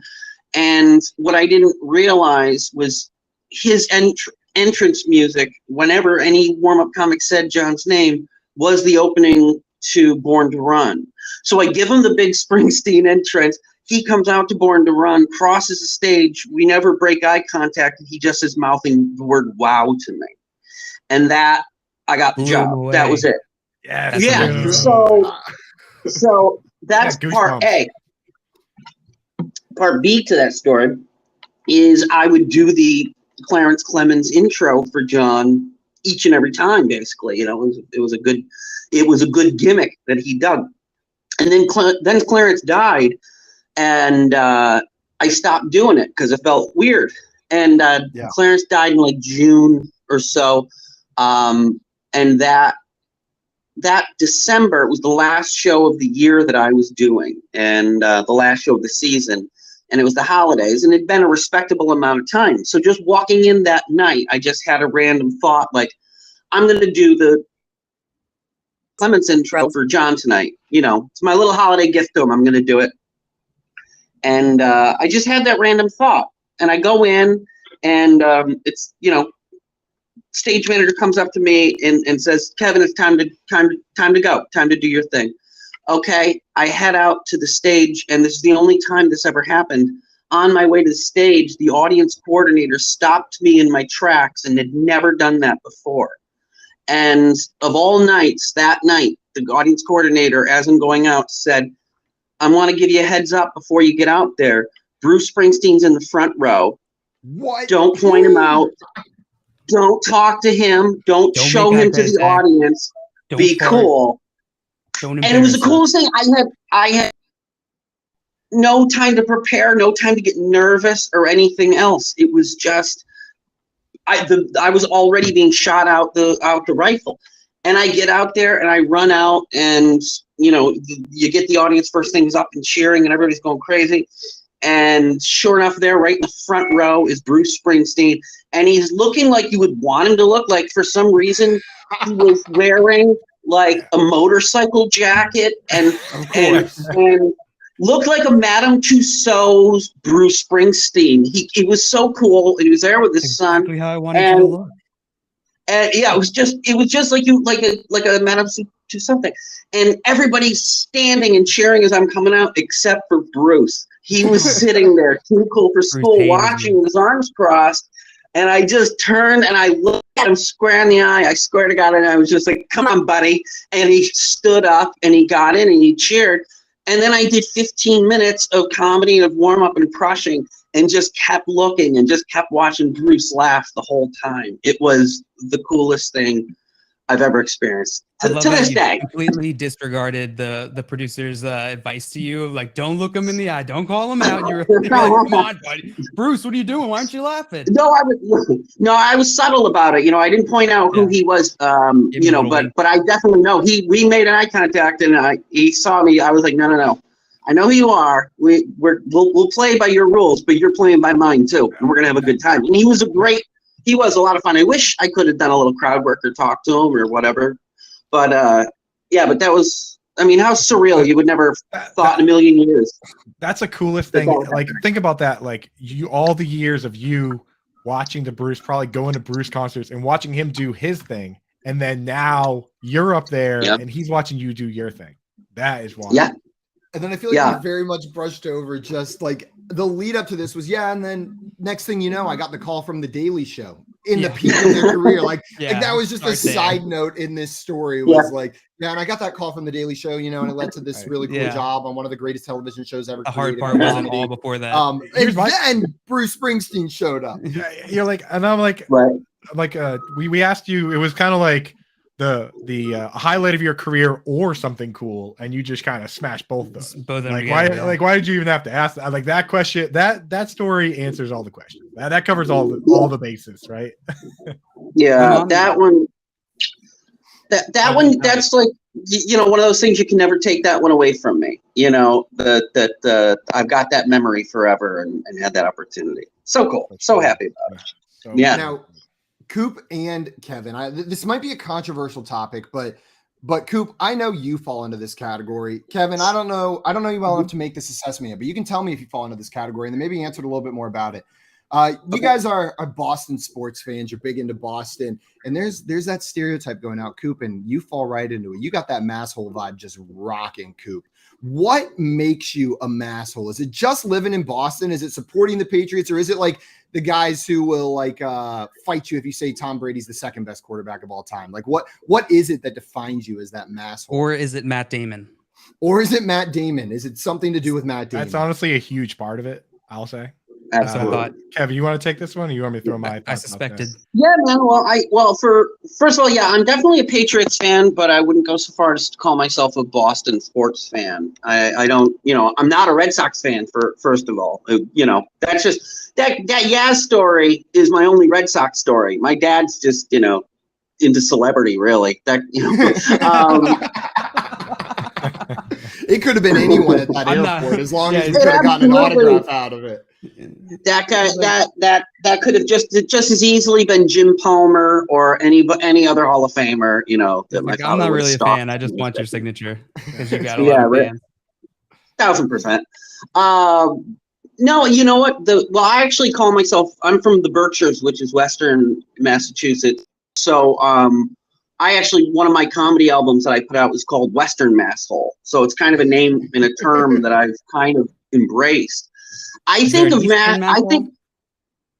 Western Masshole. The thing is about Massachusetts is we always will have a chip on our shoulder about and a superiority just because of the state we are. When I was a kid, I was born in 1979,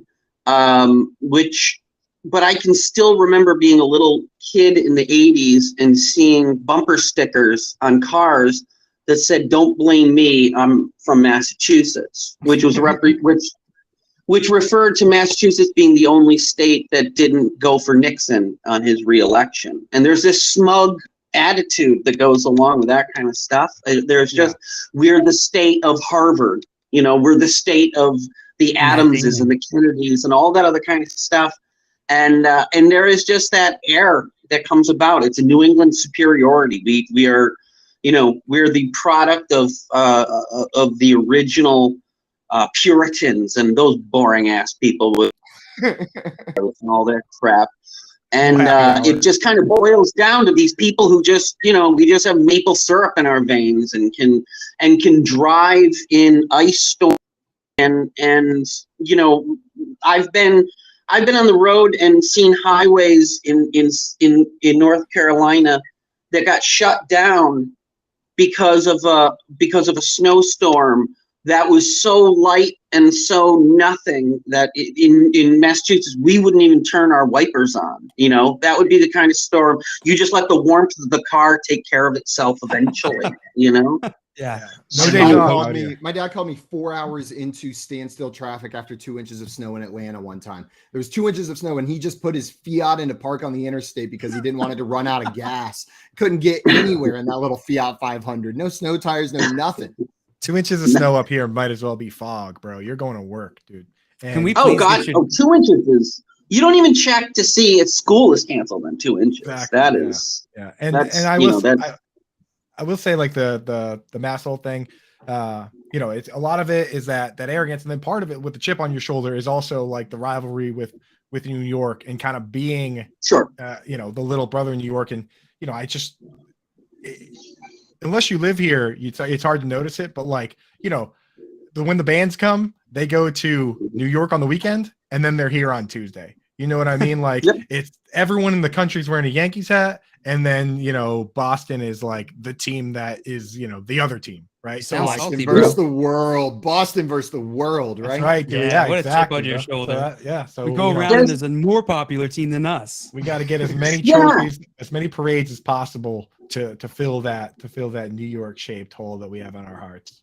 It's true. And that's a sentiment that Boston shares with Chicago, with a couple of other cities that are like, Chicago's like, the second city, like you're always second to New York. So there's that chip on your shoulder. But the difference between like Boston and Chicago and New England, again, is Massachusetts does have that masshole attitude that like Chicago just takes it. We're second city. We're never going to be as good or anything else. But Boston and everything else is like, well, no, we're every bit as good, and just wait, and there will come a moment where for 20 years we will dominate in not just one sport but every, and then it will make sense. Then the world will make sense. And up until that point, we were just righteously indignant that we weren't winning Super Bowls and World Series rings year in and year out. Just didn't make sense. I've heard Boston described as the meanest nice place in the world. Like there is a general care for other people and like looking out for everyone else in the city, but they're not going to be nice about it. It's going to be a little bit abrasive, but that doesn't mean they don't have your best interest in mind. Does that fit? Yeah, that's fair. I haven't spent, to be fair, I haven't spent a lot of time in Boston. It's not my favorite city, mainly just because I've had to drive in it. It's a ridiculous city where the roads were set up based on the wandering habits of sheep and cows. I mean, there's Paul Revere, right? Yeah, it's a beautiful city, and it is. And people up there there's a bit of a cold standoffishness of just that cold New England that definitely comes through with people. It's not that they're not good people. It's not that they're not caring, but there's definitely molasses. There's something that runs through our veins. Kevin, what are you most excited about, in the future? What projects do you have going on, or what's got your gears going? Well, right now I'm kind of excited about, I've been transitioning to TV writing is kind of the next move, I think, in my progression. As much fun as audience warm up has been, and I did. I had a great stretch of about, I think, from after I got hired by The Daily Show, in about 8 years' time, I ended up working on 20 different TV shows. Some for a day or two, and some for a season or two. Yeah. I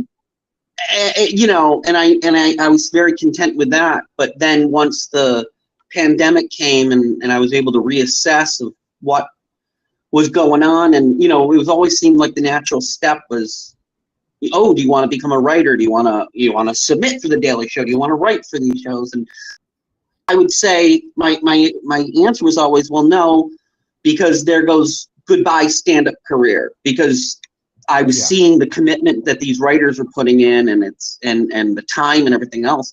But pandemic comes, and it was like, well, goodbye stand-up career. Okay, so what else is out there? And once I really came in from the road and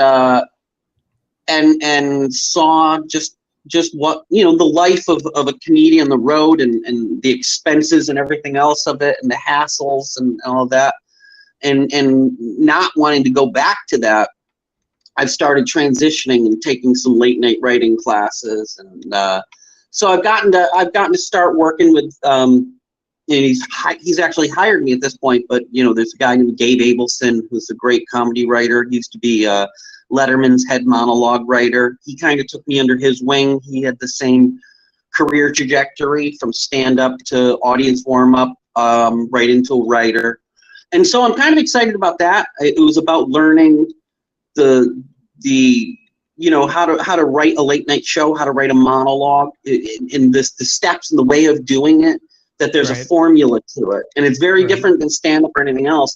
But to write a monologue joke, turns out there's a math and a science to it, and it's almost like a word puzzle. And I really enjoyed it, and it passed the time a lot. So I've just been kind of, over the last couple of months, getting to throw my hat in the ring here and there and submit some jokes and stuff. And so that's the thing that I'm looking forward to the most, is I'm hoping that opportunities will pop up. I've been reaching out, or talking to some of my connections and people I know in the TV world, and other writers, and just humbly saying to them, hey, I'm getting into this. If there's gigs that come your way that are beneath you, that don't pay as well, that are non-union or something, don't just throw them away. Send them my way. I want the experience. What a note to end on. Kevin said, if there's something that gets sent your way that's below you, please send it to me. Or non-union. Yeah, absolutely. Because I'm not in the Writers Guild yet, and I will take a job that pays maybe a couple $100 that for a regular TV writer, it would just not enough money for it to be worth their while. And that's how you learn. So there's that. And then the other thing is I'm starting in launching a comedy festival, and it's called the Berkshire Mountain Comedy Arts Festival. Speaking of Massachusetts and the Mass Hole, I'm partnering up with a friend that I went to high school with, and basically we're taking. Our concept is we're creating a registered 501c3. The whole festival is a charity. It's all to do fundraising shows. And the Berkshires are 2.5 hours from Manhattan. And I grew up there in the theater scene and that. And through my comedy, I have all these connections in comedy and TV. And I have all the talent. And I have all these different theaters and different venues up there. And so what we're going to be doing is we're going to be putting on all these really cool shows and different stand-up and sketch and all sorts of things with all my comedy friends, with my TV friends, getting people to come up. And the caveat and the way it all works out is that everything is for a fundraiser. So I can make sure everybody gets a little bit of money, but when you're doing it for a local charity to give away, I can get the acts to do it for less. I can get the venues to do it for free, like things. You can if you get capitalism out of the way, you can actually do some good for some people. Yeah. That'll be on, so when that's announced, that we can find that on kevinbartini.com. That'll be kevinbartini.com. Well, it's been it's kevinbartini.com is my website, and for the Berkshire Mountain Comedy Arts Festival, it's 413comedy.com. 413 I'm going to that. Yeah, and so we started about a year. We've done 2 or 3 shows so far just to kind of get rolling as we're waiting for the IRS and our 501c3 to come through.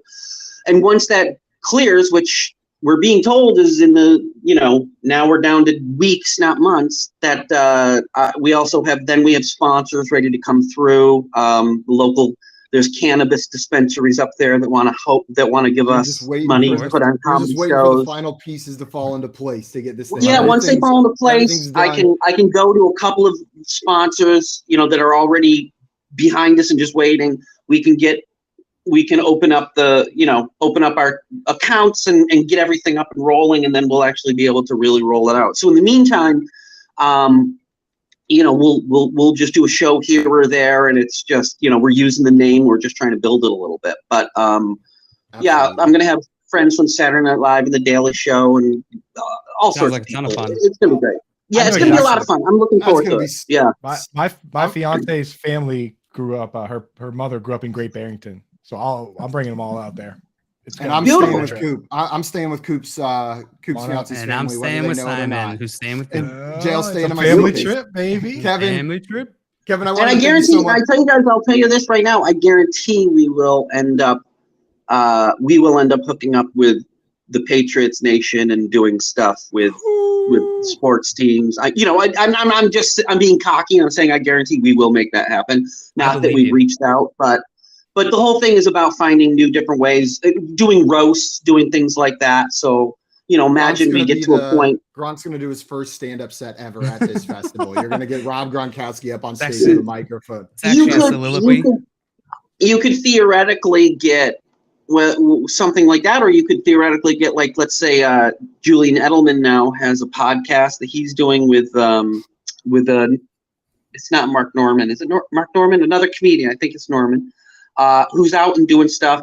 You can get some players and some things. You could do a roast. You could do a thing, where, it'd just be a big, I would have to get the cannabis people and some of the other people to come around and be able to come up with the money to put it on for the night. But you can get whoever, and then we would hook it up with a local, the local Pop Warner football, we can do to support them or something like that. To support student athletes, support the arts, support the environmental causes, and we definitely want to get athletes and things involved with it. Get some laughs at the same time. Kevin, I wanted to thank you so much for taking the time to join us today, my man. It's been an absolute pleasure chatting with you. Guys, if you have not done so already, make sure you check out Kevin at kevinbartini.com. You can find his stand-up and all other information right there. And then tell us the name of that website one more time for the festival. 413comedy.com. Love it. 413comedy.com. Thank you, make sure you look into that. You're the man, Kevin. The man, dude. I'm following you. Thank you guys for having me on. I I boned up all night here, and now I didn't have to even pretend that I can do football that well this early in the season. We're the morning show, man. It's just it's no nonsense on here, next brother. Next time we're grilling your ass on football next time. It's going to jump straight into trivia. But Kevin, thank you so much. We will see you next time we have you on. I appreciate you taking the time, man. Thanks, Kevin. Cheers, brother. Select sports memorabilia, fantasy championships, or winning bet slips. Talk about it on Better Sports Network. The NFC is wide open. One of the NFC teams, though, still predicted to win their division is the Green Bay Packers. They had a big loss in the offseason when Devontae Adams went out west to join his BFF and Derek Carr. Now, ADP.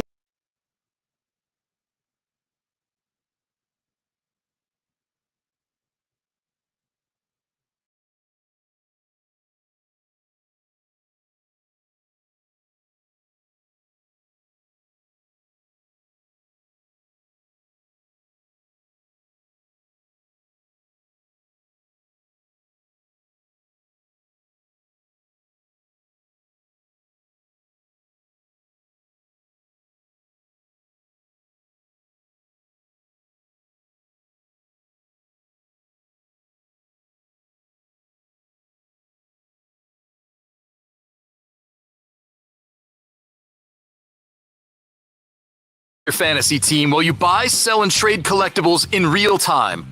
Only on Better Sports Network. Jimmy Garoppolo and the 49ers agreed to a restructured one-year contract that will keep him in San Francisco this season. The contract contains no trade and no tag clauses, assuring Garoppolo will remain in San Francisco this season with the freedom to leave next year. Well, apparently Lynch did not want him to go to Seattle. He didn't want to. Because they played in week 2, but I figured they'll cut him because they got to do something. But they restructured the contract, so that makes him affordable. But now he's in the shadows. Like that is exact. We talk Tom Brady conspiracy theories. Let's get wild here. Are they sold on Trey Lance? This is the weirdest situation. Jimmy Garoppolo, he's in the building. He's working out by himself. He's in like solitary confinement in their facility. And now all of a sudden, hey, welcome back, Jimmy. You're our backup quarterback until Trey Lance throws 3 picks in a game. No, it's so crazy, right?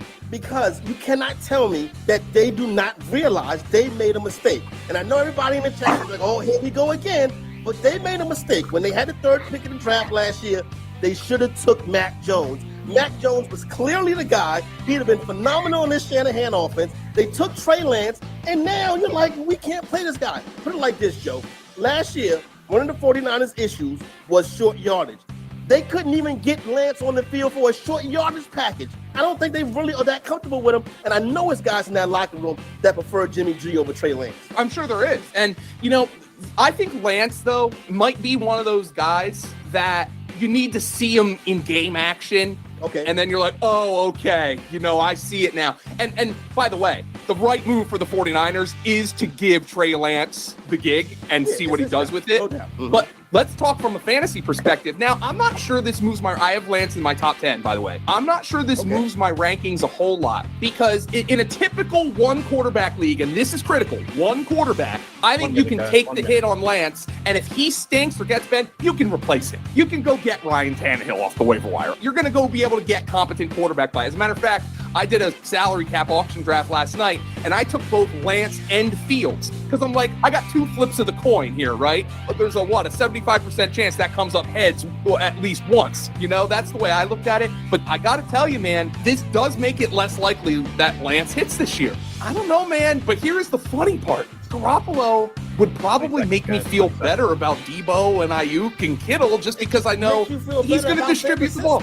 If it gets out of whack, you can put Jimmy G in, and no matter what you say about him, son wins football games. You know what I mean? Better Sports Network is betting, fantasy, collectibles. It's sports talk done better.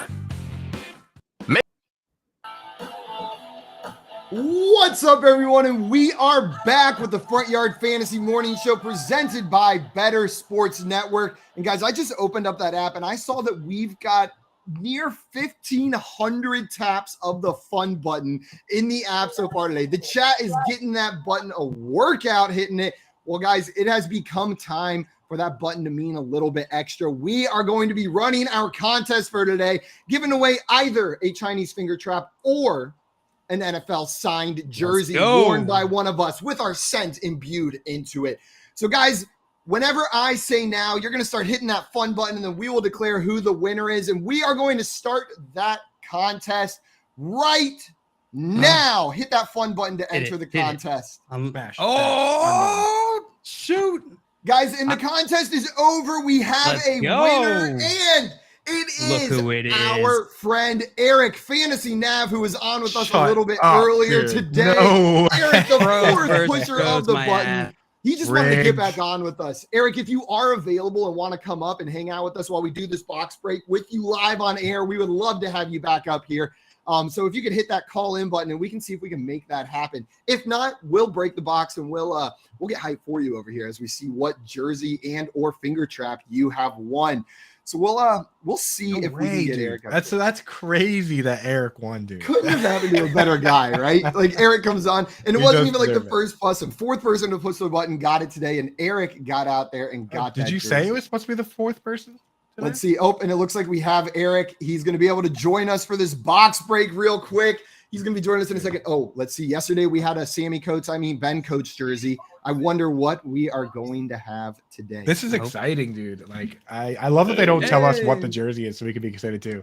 Welcome back, Eric. Eric.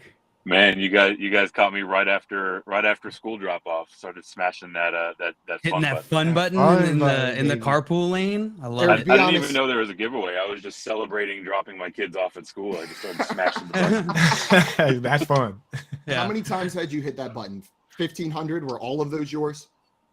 Yeah, I'd say in the last 48 hours, I probably account for a good 1,100 of your taps. Okay, he actually did 2,000. He did 2,000, but 500 didn't register. They were too quick. Yeah, too much. Well, I saw in the chat you said that you wanted the Chinese finger trap. Is that true? You'd rather have that than any NFL memorabilia? I enjoy the finer things in life, right? So of course, finger trap definitely checks that box for me. It's only had a few fingers in it at this point. Barely used. Barely used, and it's gonna be tough to hit the fun button with the finger trap, Eric. Use your tongue. But I believe in you. Use your tongue. 1,500 times, it'll start to get normal. Guys, I think we're about to find out, Eric. Now that you're on here, we can play that box break and see what you did win in today's contest. Let's do it. Dude, let's go. I'm excited. I'm excited to see what you got. Here it comes. Number 7. This is seriously such a hype video. It's so intense. What do we got? Calvin Johnson. That's Chris Johnson. CJ2K. CJ2K on the Titans. Is this going to become a thing where I get the wrong player every single day on the jersey? Time. I just say the wrong thing. Please, Sammy coach yesterday. Sick, DJ2K, dude, that is sick, Sammy, man. Right?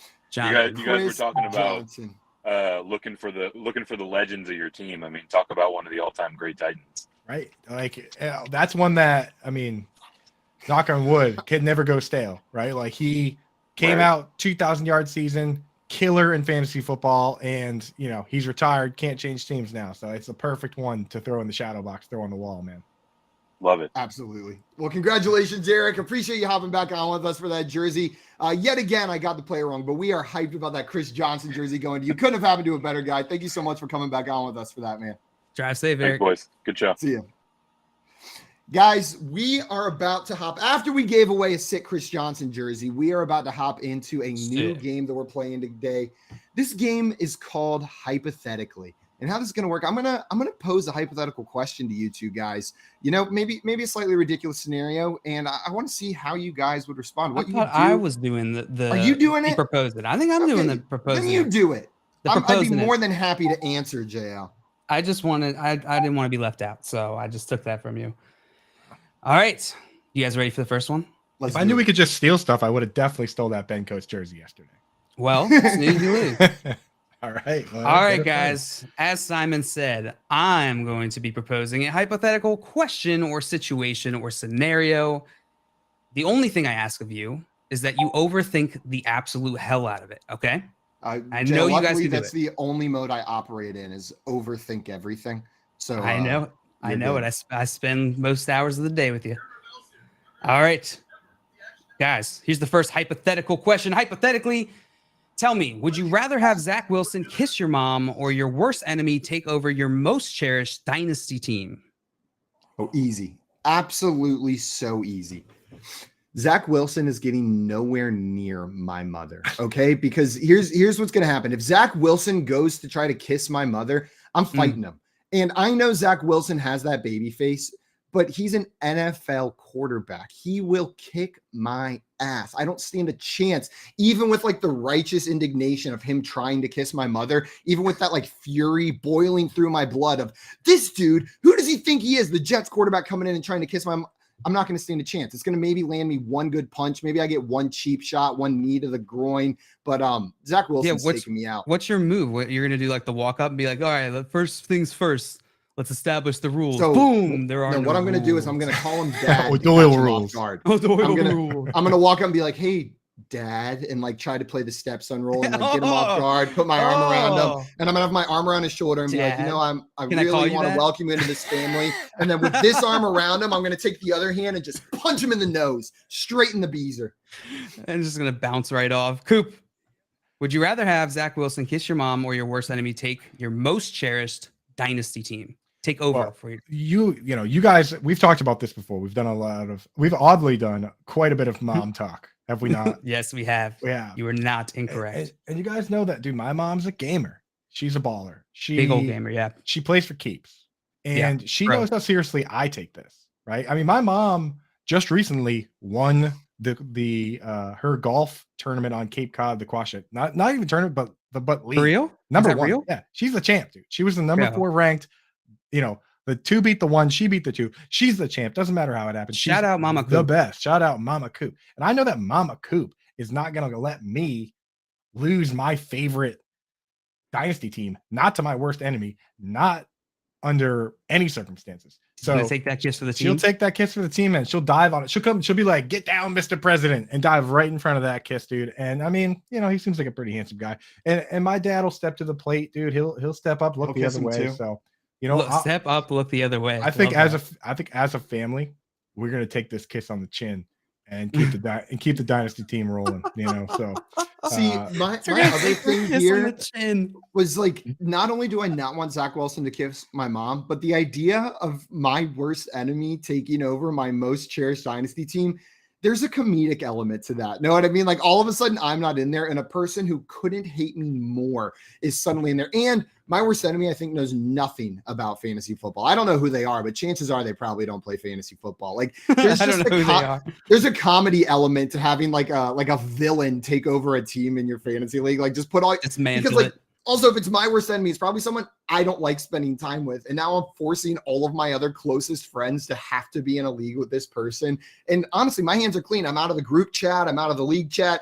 I still don't have to worry about that team. It's gone. I'll draft another one. That's true. You just move on. I got so many teams. I could actually use somebody taking over my team. I could and probably use that. I'm sure Zach Wilson kissing your mom is definitely going to leave some trauma. Yeah, I mean, there'll be some residuals on that. But yeah, so I don't know. I'm still taking the kiss and I'm keeping the team because Coopers, man, we're assholes. We don't lose. We're not giving. I didn't think it was possible to respect your mother more, but I do now. I'm not letting Joey Wright take over my team. Of course not. My worst enemy. Worst enemy. All right, guys, let's get into our next prompt here. You answered that beautifully. All right, the next prompt. Coop, you're going to go first in this one. Would you rather eat an entire basket of footballs or sleep in a twin-size bed with 2 offensive linemen for 6 years, 2 years, and 4 months? 6 years, 2 years, and 4 months? Yeah. So 8 years and 4 months? Yep. Okay. Just wanted to make sure we were on the same page. You nailed it. Yeah, okay. Let's see. Those extra months are really throwing me for a loop here because, You have to eat the entire basket. The basket as well? Are we talking like the Duke? Here, can we have a brief round of questions before we give our answer? Yes, you can have some clarification. Who are the offensive linemen? Because it changes my answer. It's like Richie Incognito. I got to take the footballs, bro. All right, we can. Oh, dang! So now I got to come up with 2 linemen. Let's go with. Is Joe Thomas climbing into that bed? Because I am in that bed so fast. If it's Joe Thomas, that man, I have to imagine is a great bed buddy. He reads stories. He's retired. He's lost weight. He is retired. That's not what we're talking about. You're right. I will say, we'll say that it was Linderbaum? No. I don't know. 2 linemen. I'm not answering that one. That's Next fine. question. I'm telling you right now, I'm eating the footballs, man, because You're eating the footballs. I think I'm going to eat the footballs, dude. I think I can get away with it. I mean, leather, dude, it's kind of close to steak. It's just like a really well done steak to a certain degree. Yeah. And 6 years plus 2 years plus 4 months is quite a sentence. And those dudes are going to be coming home from football all stank, probably All aches and stank. pains. You know what I mean? Like, just hearing the stories about Gronk having that injury on his thigh after the Super Bowl and how he couldn't sleep, like now the odds of that happening are twice as high. So That's true. Give me the footballs, dude. I'll eat them, dude. A little ranch or something. We'll figure it out. All right, watch the laces. The preposterousness of this question is even further than it seems on the surface, because it says a twin bed. One offensive lineman cannot fit in a twin bed. You're stacking if you're doing that one. Like you have to stack, or you have to, I don't even think you can go sideways like sardines and fit 3 grown men, 2 of them being offensive linemen in a single bed. So like, I'm assuming I would be on top, right? Like it would really not make sense to put me on the bottom of that stack Every day like, for 6 years, 2 years, and 4 months. Well, it would just be like, if you have a friend who's 6'6" and you guys are hopping into a Corolla, he gets shotgun every time. Know what I mean? It's just the rules. Like you're not going to shove him in the back seat and put your 5'8" friend in the front seat in front of him. You're going to throw the 6'6" guy in the front seat because you have manners, and that's how it works. And I'm assuming these offensive linemen aren't going to throw me on the bottom of a pile with 2 300-pound men on top of me. That being said, I don't care if the bed was empty. I would eat 8 footballs over having to sleep in a twin bed for the next 8 years and 2 months. Really? I can't do it. Just the twin bed, count me out. I don't even care if it's an extra long twin. That is my hell, is putting me in a twin bed. The sheets never fit quite right on a twin bed. It's a little bit too little. If I roll over, I fall out. There's no room if I want to like have my phone on the bed next to me. Well, there's half the bed. Like an iPhone 8 is half the bed of a twin bed. So I just can't do it. All right, that's fair enough. So you can sleep eezy on an airplane, but you would rather eat immediately on an bucket of airplane. footballs It's than the sleep I've in a explained this normal before. person bed. 100%. Now, if this twin bed was on an airplane, it changes everything. Because on an airplane, it's the mental state on an airplane is what it is. It has nothing to do with the chair. They could sit me on like a bed of nails and I'd fall asleep on an airplane, because on an airplane, it's one of the only places where it's perfectly acceptable to be unreachable and to have no expectations of what you accomplished while you were there. So all that pressure that you feel regularly, you get up in the air and it's gone, and your brain can just shut off for a couple hours. All right. But a twin bed, that's the line. That's where I draw the line. That's where I draw the line. I love it. All right, guys, let's get into our next one here. Would you rather all your fantasy players have Benjamin Button's disease or be Eno Benjamin? That's tough. Well, I mean, the Benjamin Button thing, it depends. I'll go first. It depends how old. Like if I had Adam Thielen, dude, if you could give him Benjamin Button disease right now, that'd be awesome. Travis Kelce. Although, like if you've got Zach Wilson, then what? You got 3 weeks before he's back in diapers. The question with Adam Thielen, though, Adam Thielen didn't do anything until he was like 27. So when he ages in reverse, does he just fall off a cliff at 27 because he? I think that's how nature works. Yeah. In this world. The other problem that you're gonna run into is Eno Benjamin is not eligible at quarterback or wide receiver. I mean, can we get an eligibility check on that? Can we start these Enos at other positions? You are Eno Benjamin in the other option. You become him. You also become him, and he can play any of those positions. Well, in that case, I'm definitely going to be Eno Benjamin, dude, and hang out with, DeAndre Hopkins and all the boys over there, dude. All the boys. Sure, yeah. Me, Eno, my boy Eno, my other boy Eno. These 2 guys in the back seat are Eno. And way back there, that's Eno. That's the guy in the way back. That's my boy Eno. And we're going out clubbing, dude. We're gonna crush for sure. And Eno club. That just became so much easier than Benjamin Button, Adam Thielen. See, such an Eno party.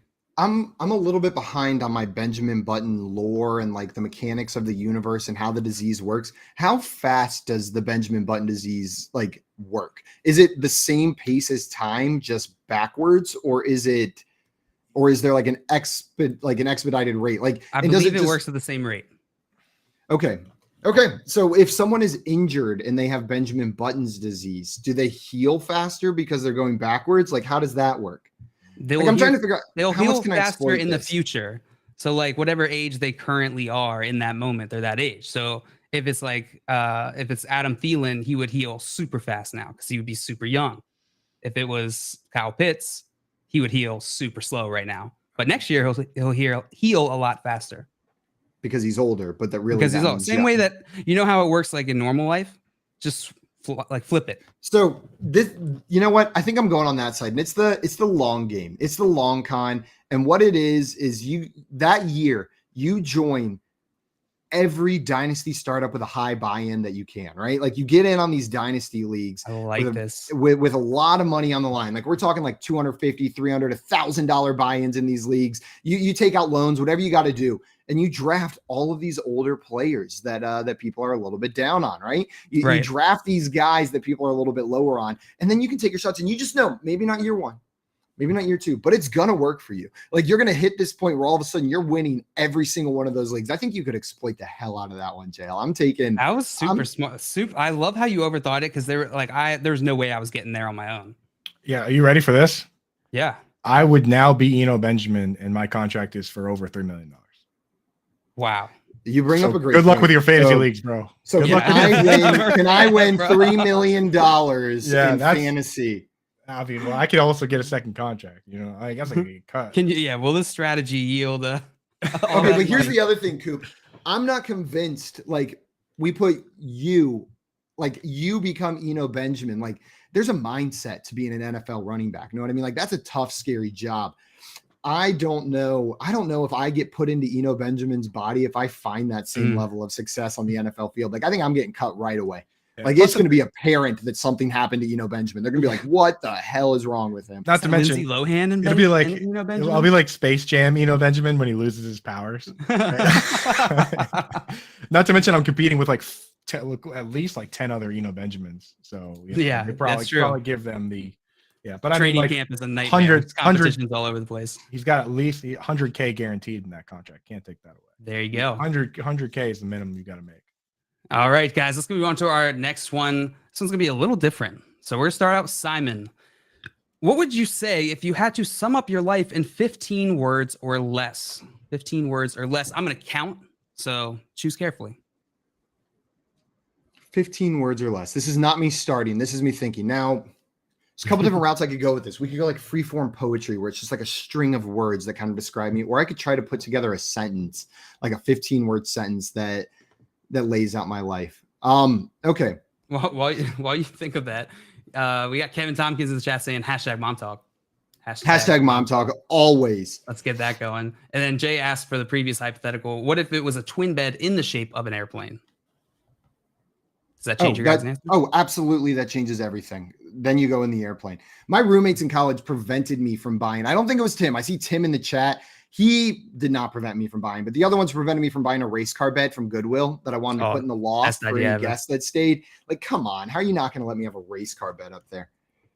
All right, Simon, 15 words or less. Tell us, sum up your life.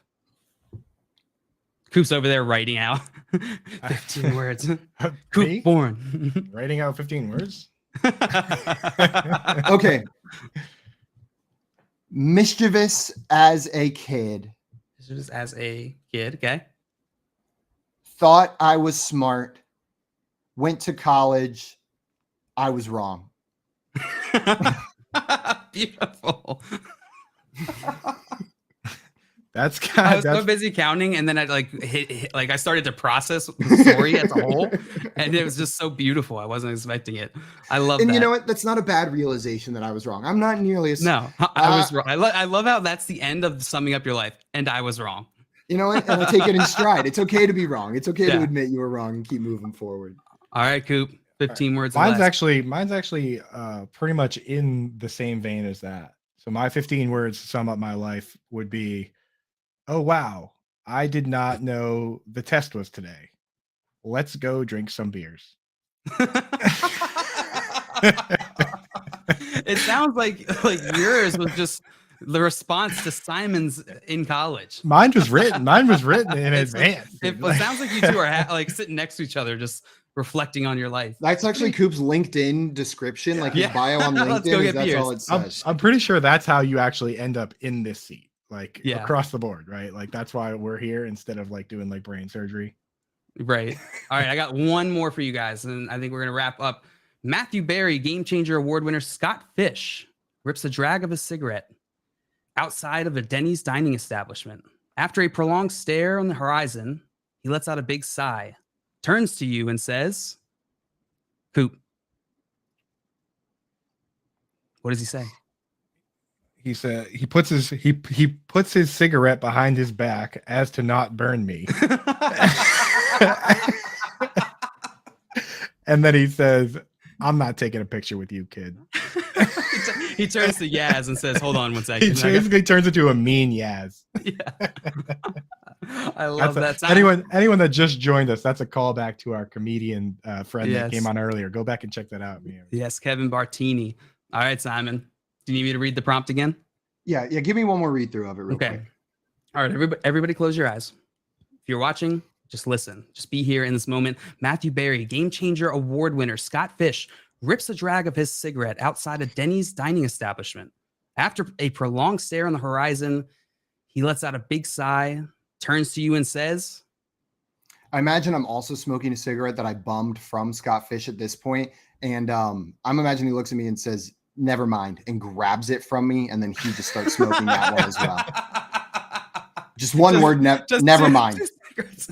Then he starts he has one cigarette on each side. He's just ripping both of them. And I'm left standing there awkwardly. If this was if this was the expo, it would be all three of us standing there doing that. And then he says, he says, "Boy, I'm glad JL's not here." I think that actually happened. I think so too. Well done, guys. That was fun. That was a fun game, guys. Like We're going to be right back in a moment. Coming up, make sure you stay tuned. We've got a lot more fun coming up. We've got our friend Shuli Egger joining us after this break. And then we're going to be talking some fantasy targets to help you win your league. Another reminder, everybody, if you have not done so already, we want you to call in and hang out with us, talk with us a little bit. We got another hour left. Come hang out with us. In order to do that, all you got to do is download the free Better Sports Network app, register, and click the Join the Show button. Then call in. There's a single button there that says call in, and you can chat and hang out with us. And you notice that fun button. You can push it at any time. Our friend Eric pushed it 1,000 times. And you know what? Eventually, one of those buttons won him a jersey. He won a sick jersey, a Chris Johnson. Yeah, you're telling me you're not better than Eric? I don't believe it. You got to step up your fun game. You got to step your fun up. So, guys, stay tuned. We'll be right back. Your fantasy team while you buy, sell, and trade collectibles in real time. Only on Better Sports Network. Jimmy Garoppolo and the 49ers agreed to a restructured one-year contract that will keep him in San Francisco this season. The contract contains no trade and no tag clauses, assuring Garoppolo will remain in San Francisco this season with the freedom to leave next year. Well, apparently Lynch did not want him to go to Seattle. He didn't want to. They played in week 2, but I figured they'll cut him because they got to do something. But they restructured the contract, so that makes him affordable. But now he's in the shadows. Like that is exact. We talk Tom Brady conspiracy theories. Let's get wild here. Are they sold on Trey Lance? This is the weirdest situation. Jimmy Garoppolo, he's in the building. He's working out by himself. He's in like solitary confinement in their facility. And now all of a sudden, hey, welcome back, Jimmy. You're our backup quarterback until Trey Lance throws 3 picks in a game. No, it's so crazy, right? Because you cannot tell me that they do not realize they made a mistake. And I know everybody in the chat is like, oh, here we go again. But they made a mistake. When they had the 3rd pick in the draft last year, they should have took Mac Jones. Mac Jones was clearly the guy. He'd have been phenomenal in this Shanahan offense. They took Trey Lance, and now you're like, we can't play this guy. Put it like this, Joe. Last year, one of the 49ers' issues was short yardage.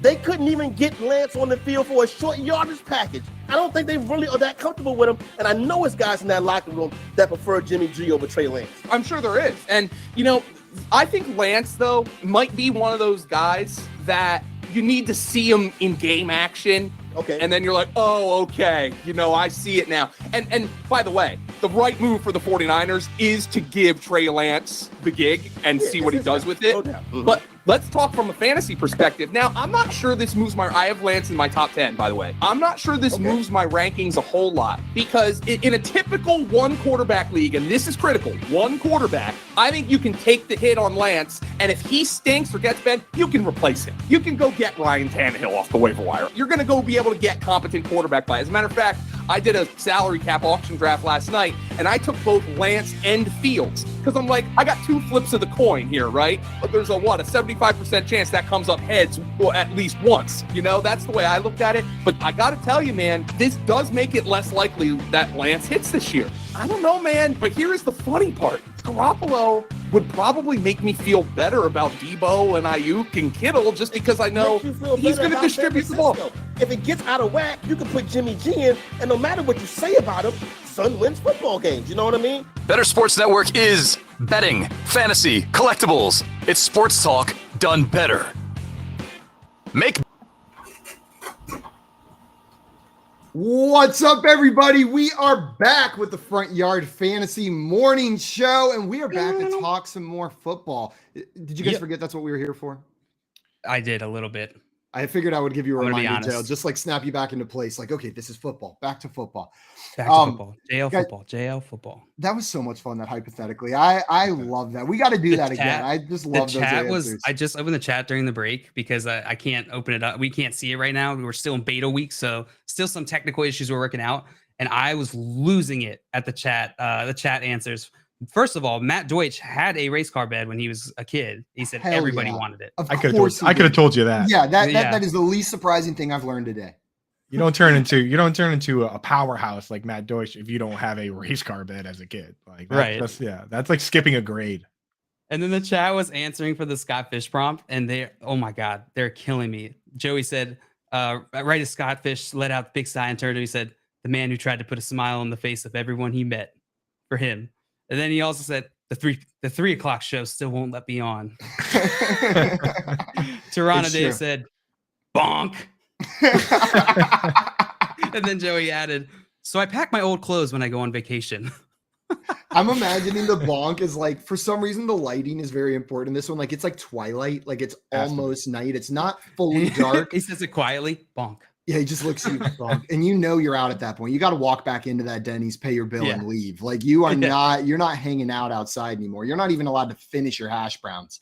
Like those are in the garbage now. Or for some broke college kid who sees that you left your hash browns at the table next to you and turns around and starts eating them. Not that I've that person's coop. And that person's coop. Some coop out there, just and he's happy to have them. Some Eno Benjamin out there is stealing people's hash browns. Cigarette-laden hash browns, and we're happy to have them, baby. Guys, on that note, there was something I wanted to talk about. I wanted to dive into some fantasy football targets to help you win your league. So these are just guys that let's simplify it a little bit. These are kind of like your guys that you're drafting a lot. You know what I mean? Like the ones that you think are maybe getting drafted a little bit lower than they are going to return value on, the ones who have that high upside that could help you win your league. And I'm going to be selfish here, and I'm going to start us off with one of my favorite guys this year. Someone that I think his floor is very safe, and then the upside, if this offense takes a step forward, is huge for him. And that is Chicago Bears wide receiver Darnell Mooney. Darnell Mooney is currently being drafted, according to NFFC data, 56th overall. That's in the middle of the 5th round, like the middle back end of the 5th round. In that range, other wide receivers going around him. You've got Jerry Jeudy, you've got Chris Godwin, Juju Smith-Schuster in that range. So it's a solid range of wide receivers. But here's why I think Darnell Mooney is a piece that can help you win your fantasy leagues. What he had last year was 140 plus targets, right? Darnell Mooney was targeted so heavily last year in this league. And all they did was get rid of Allen Robinson. They added Velus Jones, but the competition is even less this year for targets than it was for Darnell Mooney last year. That 140 seems like a floor for him. Like he's going to get that. He can't go too much higher. We're not going to see 180 targets for Darnell Mooney, but 140 as a floor, as a target floor, give me that all day. I feel like that just about guarantees wide receiver 2 production. Now, What he did with that last year was in one of the most inefficient offenses I have ever seen in my entire life watching NFL football. What Matt Nagy did to Justin Fields in that offense was a crime against humanity. I mentioned it yesterday, but he designed an offense for Andy Dalton and then put Justin Fields into it and didn't change it at all. They just plugged Justin Fields into an Andy Dalton offense and said, good luck. But whenever we got glimpses of him getting out of the pocket, escaping, being a little bit mobile, throwing on the run, he was electric. It was the Justin Fields that we were excited about in that draft process. I think this new coaching staff is going to use Justin Fields properly. This offense is going to be designed around him a little bit, and we can expect that efficiency just of the offense as a whole to go up. If that goes up, it increases the upside for Darnell Mooney. He's the kind of guy who could finish as a top 12 wide receiver. He's got the volume to do it. All he needs is that offense to take a step forward. He's got the volume. He's got the talent. Darnell Mooney can be a league winner this year. That's what I feel. How do you guys feel about that? Moondog. Yeah, I'm done. You said it. It's all about Justin Fields, right? The bet on Darnell Mooney is a bet that Justin Fields takes a step forward because the targets are there. I mean, the thing is, he was with 140 targets, you should be doing better than wide receiver 23, right? So that's what you're betting. You're betting that things stay the same, which the offense has, and that the quarterback takes a step forward. So I don't see why that would be a bad bet at all, especially at his ADP. Yeah, in the 5th round. Jay, how do you feel about Darnell Mooney? Yeah, we've talked a lot this offseason about Darnell Mooney. Simon, you and I love him. You do love him. I'm not down on Mooney. I'm not quite as high as you are. And that mainly has to do with the offense. And it mainly has to do with, I don't think that this offense is going to be very good. I do think Darnell Mooney is a talented wide receiver. I don't know that he's talented enough to transcend how bad this offense might be. But it's like he wasn't bad offensive line, right, Jail? Like that's tough to get beyond having a bottom tier offensive line. One of the right. But Justin Fields' biggest strengths can help cover some of that. Know what I mean? If they use him properly, like the way he plays. That's the key point, though, right? If they use him properly, and that's where I fully agree with you, Simon. I think my confidence that they will use him correctly is what is the difference between us. I got a little stat for you guys. Guys interested in a little pocket sand here? Yeah, a little bit. Last time Luke Getsy was calling the plays was the 2018 Mississippi State team. And on that team, how many times do you think his quarterback ran the football in 14 games? 14 games. The current NFL record in 16 games is Lamar Jackson with like 140 something. Well, my guess, I was going to say 10 a game and guess 140. That was going to be my guess, like as a preposterous number. Like that seems like a lot. Yeah. So I'd be surprised that Lamar only ran 10 times. It was 176 times was the record for the NFL. 176. Record. Okay. Yeah. So I totally sandbagged you guys by giving you that stat because it's way over that. Nick Fitzgerald on that offense ran 221 times in 14 games. So when you bring in a guy like Luke Getsy, who that was the last time he was the play caller, you got to imagine that the quarterback's going to be mobile. No, like you don't bring that guy in with that type of resume with this type of quarterback and have him run the Andy Dalton offense, right? No, absolutely not. Please, for the love of God, no. Guys, everybody watching, if you have a player that you're drafting in every draft that you think is the key to winning fantasy leagues, hit that call in button, jump on up here with us, tell us about that player, and then we'll tell you what we think about it. We'll have a little conversation about the guy that you got as your guy. I see Matty Daddy in the chat, Front Yard Fantasy chat. He said, best show in the business, 5 stars. Yeehaw! Matty Daddy, we like the patty. Matty Daddy was one of our first guests we ever had on our 3 p.m. show. He's been an OG hanging around. And which is a good reminder. We play games every day at 3 p.m. Eastern time, every single weekday on our channel, Front Yard Fantasy. Come play with us. Coop's on there all the time. It's a ton of fun. He's always playing pole perception and he loves it. That's why he did so well yesterday. Contractually obligated to say that. Dude, that was the first time I ever won yesterday. And just like the bridged, not fair version we did. All we had to do was cut it short and you could pull out a victory. Coop, are there any players that you're like really locking onto this year that you find yourself leaving most drafts with that you think are the key to helping you win a fantasy league this year? So I got a player. I like Darnell Mooney, but I don't end up getting Mooney that often because I'm drafting this player, a wide receiver going wide receiver 29 that I think being a wide receiver 2 is his floor, and he could have wide receiver 1 upside. That's Rashad Bateman. Now, if you want my Coop, smash that fun button. Smash that fun button. Coop, are you aware of how aggressive and contentious the Rashad Bateman versus Darnell Mooney debates have been between the FYF team this offseason? Like specifically that pairing There's been anger. There's been friendships almost ended between JL and I about Rashad Bateman versus Darnell Mooney, but we made it through to the other side. But Well, it's been toxic. I think I was neutral. Let me just say, that's why I hated you. Yeah, take a stance. I'm posting on my Facebook right now. Coop, friendship with Simon over JL best friend now. Because is it just words? It's like just plain text. Yeah. I'm team Rashad Bateman for sure. I actually have a full article up on it. If you go to Fantasy Alarm, you just search Fantasy Alarm Rashad Bateman, it comes up. Don't tell me what to do. You got it. Yeah. Okay. All right, I'll do it. And smash that fun button while you're at it. Okay. I don't want any more guts during my Rashad Bateman. Yes, Papa. Another shout out to the fun button. In that last break, I was looking at it and I watched it just like I couldn't even keep up with the numbers. Just it was going, and all of a sudden it crossed 2,000 before I X'd out of there. You guys are killing it with that. Bury Darnell Mooney under the floorboards, dude. It's like Edgar Mooney. You got to egg your own Poed by that fun button. Boy. Hey, did we ever get a confirmation on if Poe's pulling through? Is he stable? He got buried by fun buttons, unfortunately. Oh God, 6 feet under fun button. I'm gonna at least say, besides just hyping this guy up and saying fun button and stuff, I'm gonna give you a couple stats. Maybe we should talk a little football. B-man. So here's why I'm so big on Rashad Bateman, and it's because of how unique the Ravens offense is. When you basically think about the normal offense, it's 3 wide receivers, 1 tight end, 1 running back, right? 11 personnel, that's pretty standard. Anytime you bring in a second tight end, a wide receiver is coming out of the game. You're not bringing in another tight end to take the running back out. You're not taking Mark Andrews out, right? So a wide receiver comes out. Now it's a 2 wide receiver set. Well, on this team, this Ravens team, Patrick Ricard was playing on average over 50% of the snaps. There were some games where he played 70% of the snaps. And when you bring that fullback in, once again, you're not taking Mark Andrews out. You're not taking the running back out. Why would you bring the only team that brings the fullback in and takes the running back out is the 49ers with Kyle Juszczyk for some reason, right?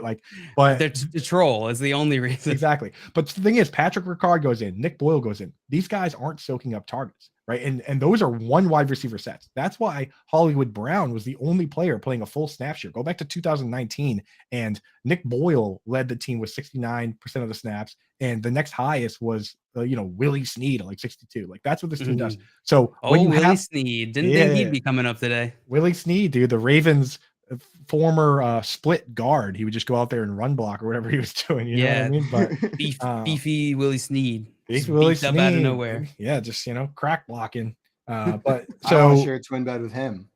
So that's the situation, is that even if they don't, and people are going to say, oh, well, they threw too much, like they're not going to throw the 9th most passes in the league. Again, I know that it's probably going to be a little far behind that. But when you take the wide receivers out like that, and you have these extra fullbacks, these extra tackles, it highly consolidates the targets among the top 2 guys, which are Mark Andrews and last year Hollywood Brown. That's how they both got 150 targets. Right. So Rashad Bateman, I think, as a first-round pick, could be better than Marquise Brown. That's why they traded Marquise Brown. And I think that he's in a position to absolutely smash. And the floor is super high given the setup there. So I'm fully on board with Rashad Bateman. Let me get some fun button. Smash it up. Some fun button love. Guys, and we gotta... Oh, sorry. Go ahead, JL. No, go ahead. I was just going to follow up. I was going to say, we've got someone joining us right now here to give us one of their players. It is someone we know well. Our friend Dustin is about to join the show and come in and let us know who his player is. I'm excited. Fantasy Dog in the chat said number 12, morning, gentlemen. Dustin, what's up? Welcome to the show. What's up, guys? How's it going? Can we smash the fun button for Dustin right now, boys? Yeah, let's them. Smash it up. Hey, congratulations, guys, on the show. Just wanted to say that off the top. Thank you, brother. So past 2 days gives me something fun to watch in the morning. But I want to talk about Gerald. Can we talk about Gerald Everett for a minute here? Absolutely. Coop is so excited that you said a tight end. Yeah. There is no reason to be drafting a tight end early. You can get someone like Gerald Everett super late. I mean, he's 23% owned in Yahoo leagues right now. They paid him 2 years, $12 million to be their tight end on a high-powered offense of the Chargers, where Jared Cook, the corpse of Jared Cook last year, got 83 targets, was 4th on the team in red zone targets with 13. That's all going to Gerald Everett. Now, I get Darnell Parham is back. He's a bigger dude. He had that horrible injury, but I think the money shows that they want Gerald Everett to be the guy, and I think you can get him at basically your last round in your fantasy drafts. I think he's got the huge upside there. We want players in high-powered offenses. Justin Herbert targets the tight end. He's the guy. I'm all in and getting in every draft this year in fantasy. I hate to do it to people because there's a big Parham contingency on Twitter, and it's a fun thing to do to go after Parham, the arena football guy. But the reality is that Dustin's right. They not only is he a big dude, but they utilized him like a blocking tight end. Like, he blocked on more than 50% of his snaps. He blocked on a huge chunk of his pass plays. So they basically look at him and use him like a Nick Boyle, or they use him like a Michael Pruitt, So I'm not threatened at all by Donald Parham. And Gerald Everett is a guy that, he has back end tight end one upside. And if a couple often injured guys like Mike Williams or Austin Eckler or Keenan Allen go down, like one of those guys go down, now all of a sudden you're looking at big time upside. So definitely a play. I'm doing more of him in best ball than I am in redraft, because in redraft I'm really going after guys that I think could be top 2 targets on the team. But like Dustin said, if you wait on tight end, like, that is a safe move to make. 100%. And Coop, on that point, Dustin, I'm right there with you. So in Scott Fishbowl, if you look at my team, Gerald Everett was my first tight end drafted because I waited a little bit too long. That tier of guys I was comfortable with left. And so while I would have loved to have done like a Cole Kmet and then paired it with like a David Njoku or an Evan Ingram, I missed that opportunity, but I wanted some of that safe production. And I'm with you. Gerald Everett was drafted because he's an athletic monster. Like, he is a monster of a player. Now he's in an even better offense. It feels like that production is just going to be there. If Jared Cook can produce sometimes, put up 5 top 12 tight end weeks in that offense last year, I think Gerald Everett can come in there and smash. So I'm with you on that one. I love Gerald Everett as a late target, especially if you miss on that tier. Like, if you miss on the Cole Kmet, Dawson Knox, Pat Freiermuth tier, Zach Ertz, grab Gerald Everett and then another guy. I was the same way in my Scott Fishbowl draft. I waited around too long, and the Freiermuths and all those guys went, and I was like, I can wait 2 more rounds to take Gerald Everett and be happy with it. And I'm super happy to have him. I think we see this hype for Josh Palmer being this number 3 in this high-powered offense, and I think that could easily be Everett. I get it, people have been burned before by him, and they've been waiting for this breakout, but I think on that team and the contract and what we saw from Jared Cook last year are good signs for him this year. Ooh, yeah, and the cost is there, right? So the risk really isn't that high when you consider the cost. What's the risk? Yeah. Nothing. Like, he's a 13th round pick usually.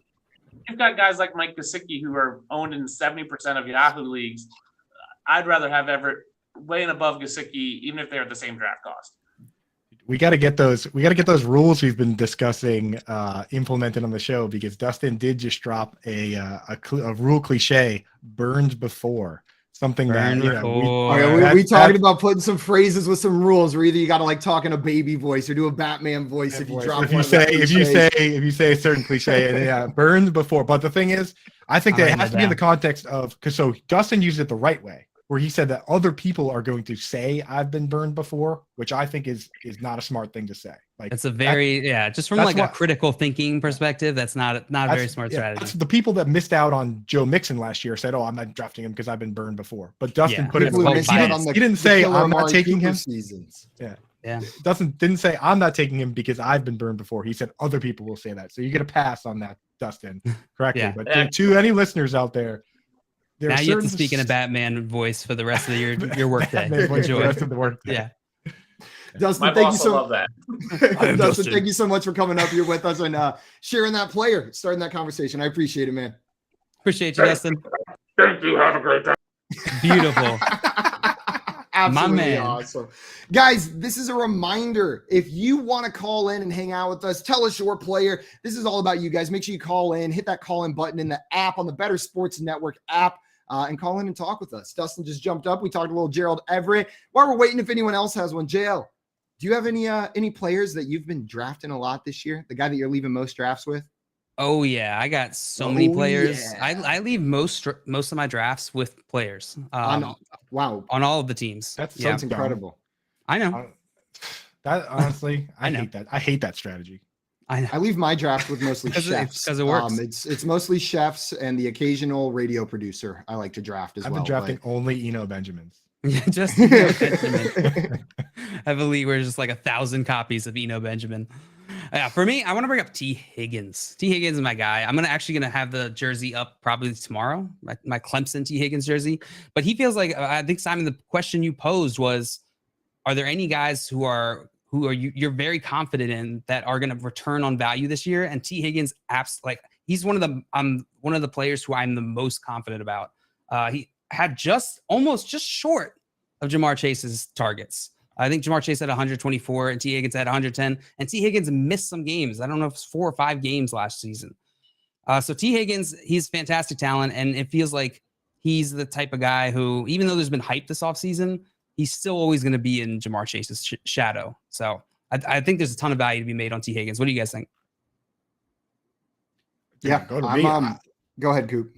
I was going to say, like, the people that are scared of T. Higgins because of Jamar Chase are outside of their minds. It's like being scared of Chris Godwin because of Mike Evans, or vice versa, because T. Higgins plays the split end role that Mike Evans plays, and Jamar Chase plays the Chris Godwin role, which is basically when it's 2 wide receiver sets, they're both out there. When it's 3 wide receiver sets, sometimes Chase comes into the slot, but neither one of those players is leaving the field. The targets are highly consolidated. The snaps are highly consolidated. The routes run are perfect. The yards per routes run are great. I mean, there's every single metric that, puts us on these tandem wide receivers like Justin Jefferson and Adam Thielen, or Demaryius Thomas and Emmanuel Sanders, or Antonio Brown and Juju Smith-Schuster. The people saying it can't happen, I just named like 5 off the top of my head. It took me 2 seconds, right? Yeah. So, like, your move. It's so yeah, right? Like, so shut up. Well, you know what I mean? So everyone out there I'm hypothetically arguing with, shut up. Shut up. T. Higgins. Can we make that a thing? Like, we just tell people to shut up. Like, bring on a guest. We're like, shut your mouth. That'll be I think we absolutely can do that with our next guest who's coming up here. It is your mortal enemy. You said that this person was your worst enemy if they were going to take over a team in the Dynasty League during hypothetical. We've got Joey Wright, another Front Yard Fantasy fam member. Joey. Of Start, Sits, and Salutations, joining us on air right now. What's up, Joey? Yeah, so I'm a little upset because, like, I had this great experience with Coop and Canton. He's finger trapping me all week, and then he goes finger trapping me all week. Yeah, I fell for it so many times, y'all. You walk up to Coop at the expo, and he opens up his backpack, and there's like 50 finger traps. I'm giving away prizes. Reach into this bag, and in the bottom is just my hand with 5 finger traps, just like waiting for you to reach in. Put them in. Link with me, brother. Call in, and then I realized that I didn't have my age set correctly, and it said I was born on August 25th, 2022, and it kept saying you have to be 18 to call in, and I'm like, I am 18. What's going on? So, You thought if you just yelled it at your phone enough times, like 40, like just start yelling your age and it'll let you into the stream. I declare bankruptcy. I declare bankruptcy. Joey, did you have a player that you wanted to talk about, a guy that you're drafting in all of your leagues that we can dig into a little bit here? Yeah, I cannot leave a draft without Allen Lazard. Last night I was in a startup, and not a startup, but just like my redraft home league, 10th round. And that's just absurd for someone that could be Aaron Rodgers' #1 target this season. In the 10th round, that's when you might be grabbing like a handcuff running back. And to know that you might have like honestly, someone that has like wide receiver 2 floor, like I can't leave my draft without that. Yeah, I've been in on Allen Lazard this offseason. Earlier in the offseason, you could draft him. Like, you got him in the 10th round now. Earlier in the offseason, you could get him even later than that. Like, he's been rising a little bit recently. According to NFFC Draft Edit now, he's going right at the beginning of the 9th round. So that was a great value snagging him in the 10th. But last year, what we're seeing from him last year, I feel like, is his floor. What he did with Devontae Adams in that offense. He was a high touchdown guy. He wasn't a huge yardage guy, but he's probably going to be used the same way in that offense, because where else are those touchdowns going to go? They have to go somewhere. And there is the opportunity for him to step up and be like a true wide receiver 1 in that offense. So I view it as like a no risk, high upside pick. Like, at bare minimum, we're getting what we saw from Allen Lazard last year, which is good for fantasy. You can plug him in and play him as a wide receiver 3 all year. And then if he takes that next step as the wide receiver 1, I'm in, Joey. I hope his ADP stops creeping up. I hope it stops creeping up as we approach draft season, because get to like that 6th round, then I'm questioning whether it's worth that upside right there. That's the beautiful thing about NFFC is that you can go back and look at the old ADP. Like what is NFFC, Coop, for the people who don't know? National Fantasy Football Championship. It's placed as high stake expert leagues, and I say expert, but anybody with a couple bucks can get in there and get into the league. So if you think that you're good at this, and if you're up at this hour listening to this show, then you probably are good at this. Yeah, you definitely care enough to play. So if you get in there, you can play it for high stakes, and on their ADP app, which we love, you can go back and look at it. So I just pulled up the first 2 weeks of July, and you can see that Simon, where did you say he's going now? Right around pick 80, 78 or so. Yeah, and Joey was just sick of your slander and said, "I'm leaving." Coop's been talking for too long. He was going to pick 100. 97 is where he is now. Yeah, so he was going. So he hasn't really crept up that far from early July. You can still get a good value on this guy. Even with before it was like people were deciding on Christian Watson or Allen Lazard, and now Christian Watson's out of the picture. So seemingly he's had a slow start. So now for me, Allen Lazard is a pretty easy smash, especially when Aaron Rodgers comes out and says we're not using him like we used him last year. He's going to be the wide receiver 1. And I'm hearing all of these nice things about Allen Lazard, but I think you guys are forgetting one simple fact. Sammy Watkins, dynasty wide receiver 1. That's all I have to say. Joey, what do you think about Sammy Watkins? Do you fear for him taking over Allen Lazard's wide receiver 1 role? Sammy Watkins could absolutely be the wide receiver 1 in the NFL for week 1, and then we won't see him for the rest of the year. That's what I think of Sammy Watkins. So, and I will say that that Allen Lazard ADP I gave was an average of from February to now. If we just look at the month of August, he is up to wide receivers. He's up to draft position 79, which is going to be right there in the middle of the 7th round. So it's a little bit higher. He's being the 79th player taken off the board. Are you comfortable with that spot in the draft, Joey? Like, you got him in the 10th. Would you take him in the 7th? It depends on my team build. If I'm not feeling good about my wide receiver, I would take him in the 7th because I really do feel good about Allen Lazard this year.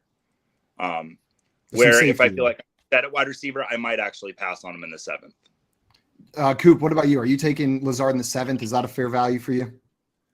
Yeah, it really depends on build. Lazard is a guy that I don't feel the need. Like, I'm not reaching for him the way I'm reaching for Rashad Bateman. Like, he's a guy that I take at ADP when he's available. When Bateman? I need a wide receiver. Or Lazard. No, I think Bateman's the guy I reach for, and Lazard. Sorry, I'll clarify. Bateman's the guy I reach for. Lazard's the guy where I'll take him if he's there. But the same goes for like Romeo Dobbs, like a lot of those guys. I just want to have a part of it. I want to be involved. And that's generally earlier you could get Allen Lazard 10th, 11th round. Like, Joey still got that value. But now we see these players creeping up. If there's another one late, I'm fine taking a shot on a Sammy Watkins later if you want to. And Joey, Jay Wall made the same exact joke as you in the YouTube chat. Said Sammy Watkins, dynasty wide receiver 1, week 1 only. And then I see Skeeter in the chat as well saying Watkins is a lock for week 1 DFS. Absolutely. Good, but they're accurate. So there's a couple players like that. Like Jared Cook was another one that he would just always go ham week 1, and then he'd be like, "All right, see you later." I love the narratives that are like bad analysis, but it works. Like with Myles Gaskin this year, whenever it was an every other week thing, like it worked. You truly could have followed that, and it would have worked for your fantasy teams. But like, just the worst process ever, guys. Sounds like we're all in a basic agreement about Allen Lazard. Joey, I appreciate you coming on, sharing that player, except for JL. Appreciate you taking the time to come on and talk with us for a little bit today, man. Love you, Joe. So long. See you later. I had my hand hovering over that kick button the whole time. You just want it. You just want Guys, we are going to be right back in a minute. Stick around, and a reminder, call in. We want to talk to you guys about your favorite players, the ones that you're leaving every draft with. So make sure you download the Better Sports Network app. It is free. Register and then just click join show. There's one button. It's easy. It says call in. It is so easy to hit that. And the fun button right there next to it, we are giving it a workout today. Let's keep on smashing it. But hit that call in button. Come hang out with us, and we'll see you guys in a second. Darren Ravel's here, our very first guest ever. The Action Network. Darren, thanks so much for doing this, man. Of course, anytime I could be the first guest on anything, not to downgrade you, but yeah, no, this is great. Darren, if I can go back to this Mickey Mantle thing real quick. This $12.6 million, do you think that would have been like 20 if this happened like 6 months ago? This makes sense. I mean, you have such a beautiful card. The story about they couldn't get rid of these things because it was the high numbers. And the whole story on the mantle, like basically it was the high numbers. So it was the second set of cards that came out. Kids had already moved on. And then like by 53, they're like, wait, that's the old ones. That's 52. And they couldn't really sell any of them. So they dumped them off a barge. And, so you had a scarcer versions of the 52 cards. Listen, I think crypto had people spending a ton of money, obviously. And so I think there's probably a little bit of a downturn. But I think where you see most of the downturn is things that don't make sense. And, to me, I just think, yes, there's still things that I'm just absolutely shocked about. But even in memorabilia, even by looking at Heritage last night, man, I think I had $59,000 in bids that all lost. It seems pretty healthy out there in the collectibles market. Tell us about this Hugh Hefner Viagra pill container. You know what I'm saying? I've heard the stories about it. How did is it prescribed? Did you go to was it that CBS filled it? Like what? Like how did you come across that? That's a cool piece. Yeah, listen, people think it's funny, but like it is what it is. I just saw it. There was a estate sale from his ex-wife Julian's Auctions, and his pill bottle was up there, and it said it was worth $1,000, and I was like, I don't think it's worth $1,000. I mean, it's the greatest party trick of all time to show. It is his real pill bottle from the pharmacy. Hefner, you. Take 1 pill prior to sex, 2 if needed. It's great. No pills inside, but I did spend $8K on it. And the way people, I wish you would have told me you were going to tell. I would have brought it here with me. But it's in a vault, and when I know that I need to pull some trick at a party or something, I might bring it out. But it's a good item. You need one-of-one stuff. I think that in this world, I think it's worth it to protect yourself in getting one-of-one stuff. It doesn't have the same liquidity because you can't say, oh, that sold yesterday for this. But I have comfort in that. Make bets and follow your fantasy team while you buy, sell, and trade collectibles in real time. Only on Better Sports Network. We are back for the Front Yard Fantasy Morning Show. Those are going to get louder as we get closer and closer to 10 a.m. as I wake up more. Just every time I'm more awake, and JL gets quieter and quieter every time instead of louder. He's borderline silent right now. Whoopsie. Volume Benjamin Button kind of. Volume. How long have you been sitting on that, Coop? I just came to me just now. Beautiful. Wow, just a comedic genius on that front. Guys, we're going to keep talking some players that will help you win your fantasy leagues, guys that we're loving at cost in drafts. But if you have one, if there's a guy you're leaving every draft with, maybe people are sleeping on him, you think they're getting disrespected, call in and make your case. Hit that call in button, call in and make your case. Guys, I know we all brought up a player now, and I hate to do this because 3 of the players we've brought up, including the one Joey brought up, have been wide receivers from this range of the draft. But what I'm realizing is, man, do I love wide receivers in this area of the draft. Like that 5th to 8th round for wide receivers is a sweet spot. And the other player I wanted to bring up was Brandon Ayuk. Brandon Ayuk, I feel like, is being unfairly slept on for the talent that he has, what we saw at the end of last year whenever he got out of the doghouse, and that draft capital. Like, I don't know if people remember, Brandon Ayuk was a 1st-round pick, taken 25th overall. And last year at the beginning of the season, the troubles we saw had nothing to do with his talent, had nothing to do with how good of a player he was. He was in the Shanahan doghouse. Shanahan was mad at him for something. I don't think we ever got clarity on what, but he wasn't seeing the field, not because he wasn't good. I think it was because he blamed Shanahan for when he farted on the elevator and then he walked off. It was really embarrassing. You know what? That does check out. And that sounds like something Shanahan would get really flustered about. Know what I mean? My like God, yeah. And he's like, no, really, guys, it wasn't me. Like, someone this handsome doesn't fart. And they were like, just chuckling. I promise I don't fart. Someone this handsome doesn't fart. Oh, that's the reason he brings to them. Couldn't have been me. But I love Brandon Ayuk this year. We saw a breakout last season, I feel like, whenever he came back. Like, he was a very good fantasy option. And if we're getting that for 17 games this year, where he's going in like the 7th round seems like a steal for Brandon Ayuk. I know there's Deebo Samuel in front of him, and I see Coop, maybe this might be where we get some disagreement. How are you feeling on Brandon Finally. Ayuk this year? So yeah, I was making that face because I was still just thinking about Joey Wright, but I was like, oh, I should have kicked him when I had the chance. But Coop's fiance just sees him like sitting on the couch staring off. She's like, "Are you okay?" It's like, "Yeah, I'm sorry. I was just thinking about Joey. He came right on our show. He just talked to me. Came right on our show. He kissed my mom. He kissed my mom." So the thing with Brandon Ayuk is, and this goes back to the Devonta Smith conversation. It goes back to the conversations that we have about teams that have 3 pass catchers, right? And to support 3 pass catchers, you really need an elite passing offense in terms of volume. So, when I look at this team, I think Debo's great. He had 1,400 yards last year. I think George Kittle is awesome. One of the best tight ends in the league. And then I think Brandon Ayuk's pretty good. But of that crew, Ayuk's the odd man out for me. And when I look at the Vegas odds, last year, Vegas had Brandon Ayuk at 825 yards. He finished the year with 826. They're not always that good, but Vegas is pretty good. Yeah, this year, that's about as good as it can get. He played 17 games exactly. He had pretty much the yards they said he would have. This year, his over-under is set at 750 yards.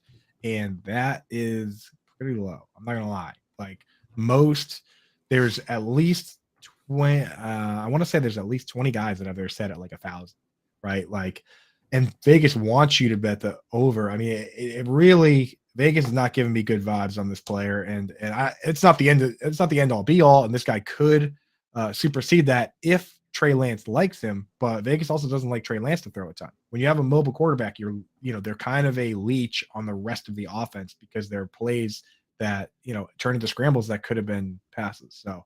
From a fantasy perspective, right? From a fantasy perspective, yeah. So they're great in general. From an NFL perspective, there's nothing better than the guy that can punch it in. But when you think about basketball, right? When the point guard brings the ball up and passes it to somebody else and he scores, the point guard gets an assist.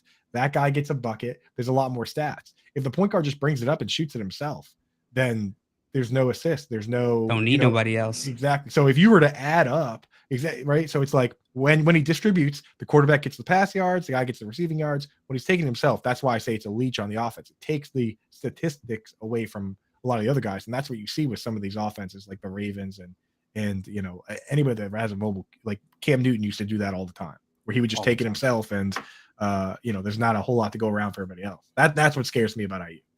Jail. So let's play a little bit of a name game right here with Ayuk. And I want to throw this one to you. It's a player we talked about a little bit earlier in the show.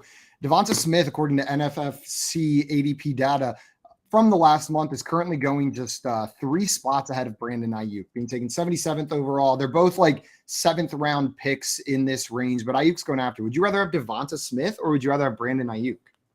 I would rather have Devonta Smith. I think a lot of Ayuk's production last year, it wasn't just the doghouse thing that was weird for Ayuk. Deebo Samuel also was utilized in a way that we haven't seen before, right? As a primary running back, a ton of rushes going through their main wide receiver. So, of course, who was there to fill in that vacuum? It was Brandon Ayuk. And he did do pretty well the second half of the season after he got out of the doghouse. And so I am interested in him, but I'd rather have Devonta Smith. I feel like he's a little safer. I'm more confident that I can predict what his season will look like than Ayuk. Ayuk feels very much more like a wild card than Devonta Smith. What do you think, Coop? Do you agree with JL here? Are you taking Devonta Smith over Brandon Ayuk? I think that JL actually just crushed that take where it's like, hey, I did it. Smoked it. Hey, JL, gold star. Hey, smash that fun button. Smash that fun button. For JL, please. They're like, Coop, stop telling them to smash the fun button. It's they broken. did. The producers did message us and say that you guys broke the fun button. I just tweeted out a picture of it because I thought that was funny. But you guys broke the fun button. So, hell yeah. Maybe gently tap the fun button respectfully for JL. Break the hell out of it. So many people need to upgrade their phones now thanks to us. Because it was a great take, and we've seen it more established from Devon Smith. He's got the upside, and we generally, from a passing standpoint, believe that Jalen Hurts this year will probably be a better passer than Trey Lance. So I mean, that's a great point, right? The that's distribution. I didn't even bring up the fact that he's got a brand new quarterback too. That's a great point, Coop. It's like, so that's the thing is like you got it's just it leads me more to taking Devonta Smith. Not that Ayuk isn't the upside, or you don't want to take either of those guys, but for me, it's a dicey situation. You got to pick your bet. Yes, and I understand the Trey Lance argument, I think, is the argument and why he's falling. But I think maybe we're downplaying, like, it wasn't like he was kind of good whenever he came onto the field last year. He was incredible. Like, over the last 10 weeks of the season, he was averaging almost 19 PPR fantasy points per game, which would have made him a top 5 wide receiver over that span. Yeah, Brandon Ayuk. Like, it wasn't like he came back and was okay. He came back and was incredible. He was the first round talent that people thought he was in that offense towards the back half of the season. Those last 10 weeks, he was a top 5 fantasy wide receiver for you. Like, that's the upside of Brandon Ayuk. It's not, the upside of Brandon Ayuk is not the same as the upside for Devon Smith. I feel like it is much higher. Well, here's so depending on, obviously, if you agree heavily with one of us, then you would go that way. But for anyone out there, like, this is how you have to look at it. You likely need to fade someone from that offense. The only way that they can all hit, in my opinion, is if Deebo Samuel really leans into the running back role and he's the Curtis Samuel of the group, allowing for a Robbie Anderson level of targets for one guy, using the Panthers 2020 offense as an example. Of course, Curtis Samuel guy who's getting, like, you know, it's the baseline. If you're talking comparisons for teams, we use the 2020 Carolina Panthers. Yeah, but like Curtis Samuel got 40 carries, 200 yards, 2 touchdowns. Like, if you can tack that onto Deebo and have him be a guy that doesn't crack 1,000 receiving yards, then you can have all 3 of Kittle, Ayuk, and Deebo as fantasy contributors. Otherwise, I feel like you have to choose between Ayuk and Kittle. Just like I feel like you have to choose between Devonta Smith and Goddard. And if you're going to be in on Ayuk, you should probably be fading Kittle. It really, sometimes it's as simple as that. And to a point that you said if Deebo has less than 1,000 yards, I don't know if people realize just how many receiving yards. Like, we know Deebo was like the wide receiver with the most rushing yards in the league last year, but he had over 1,400 receiving yards as well. Like, that would be a massive drop off for him to get below 1,000 yards. It wouldn't be a small downtick. Are you ready for the crazy curveball? The curveball of all curveballs? Every sports book I've pulled up, MGM, FanDuel, DraftKings, they have Deebo Samuel's over under at like 950 yards. Really? No one over? I mean, I feel like I got to, right? But like they don't, either they don't believe in Trey Lance or they think his usage is really going to change. But I look at them all, man. I'm looking at them right now. Like, so if you believe in Deebo, that is a smash city play, because I feel like with a line like that, Vegas is basically betting that Deebo will get hurt, because if he stays healthy, Trey Lance, or it's the Trey Lance effect. Or Trey Lance. That's the only other thing. Yeah. But yeah, I mean, like, this is a betting channel. If you believe, like, there's a few plays out there, 2 off the top of my head that we've kind of mentioned are Deebo smash the over, and what was the one we just did? That was 750 yards. Brandon Ayuk. For Brandon Ayuk. Like, you can smash that, or you can smash another one is Marquise Brown is at like 875, which is pretty low for him. So, or you can smash that thumb button. Or you can smash the fun button as well. Don't smash it too hard, or our producers get mad because you break it. So, you know, please. Shut up, Keith. On Marquise Brown, I saw a take the other day on Twitter that, like, it rustled my jimmies just because I'm a huge DeAndre Hopkins fan, right? And I think he's a top tier talent in the NFL. But somebody out there said, even when DeAndre Hopkins comes back, Marquise Brown is the one in this offense because of the chemistry he has with Kyler. Do you guys think there's a chance that even when DeAndre Hopkins comes back, that Marquise Brown is the primary target in this Cardinals offense? That's a delightful story. Right? It's a delightful story. We haven't seen it. We don't have any evidence to back that up. So, yeah, I mean, we can try and make connections, draw conclusions, but until we see it, you know, the rapport might not be better than if DeAndre Hopkins is just a better wide receiver, right? If he's getting more separation, if he's making himself open more. And so rapport is only one piece of that equation. And I wouldn't even say it's the main one. Like, and they have Ertz, they have Ertz, they have AJ Brown, they have Rondell Moore. So for me, like, what I like to do, I take my fantasy leagues more seriously than I take my betting. I like to sprinkle little bets. So for me, I'm not drafting Marquise Brown, but I'm throwing a little money on the over and kind of hedging my bets, where I don't want to bet my whole fantasy team on this guy that Vegas doesn't really love, but I'll splash that line. Throw some money on it. Yeah. You know? Guys, and we had Matty Ice in the chat saying that they think Debo's over-under is all based on Trey Lance. Might be right. Yeah, and I think 100% you could be right on that one. Coop, we did have a question for you. Get into Game wants to ask if you could create an all tight end team. Like, who would be your top tight ends, like your favorite guys that you would put on your all tight end team? Or does he want me to do an all tight end team where I fill out all the positions? Because I can do that. That could too. work as well. Yeah, you All want right. to do that? So a wide receiver 1, split end would be Kyle Pitts. Checks out. Right. I knew you were going to say Kyle Pitts. Now on the other side, I would have Jimmy Graham. Okay. At the actual tight end slot, inline tight end, I'd have Rob Gronkowski. Okay. In the slot, I would have Tony Gonzalez, who under Chan Gailey for the Chiefs back in mid 2010s, he led the league in routes run from the slot. Now at quarterback, I would have Logan Thomas, a converted quarterback that now plays tight end. Right at running back, give me Jonnu Smith, a guy that has multiple rushing touchdowns. He could bring it up and down the field.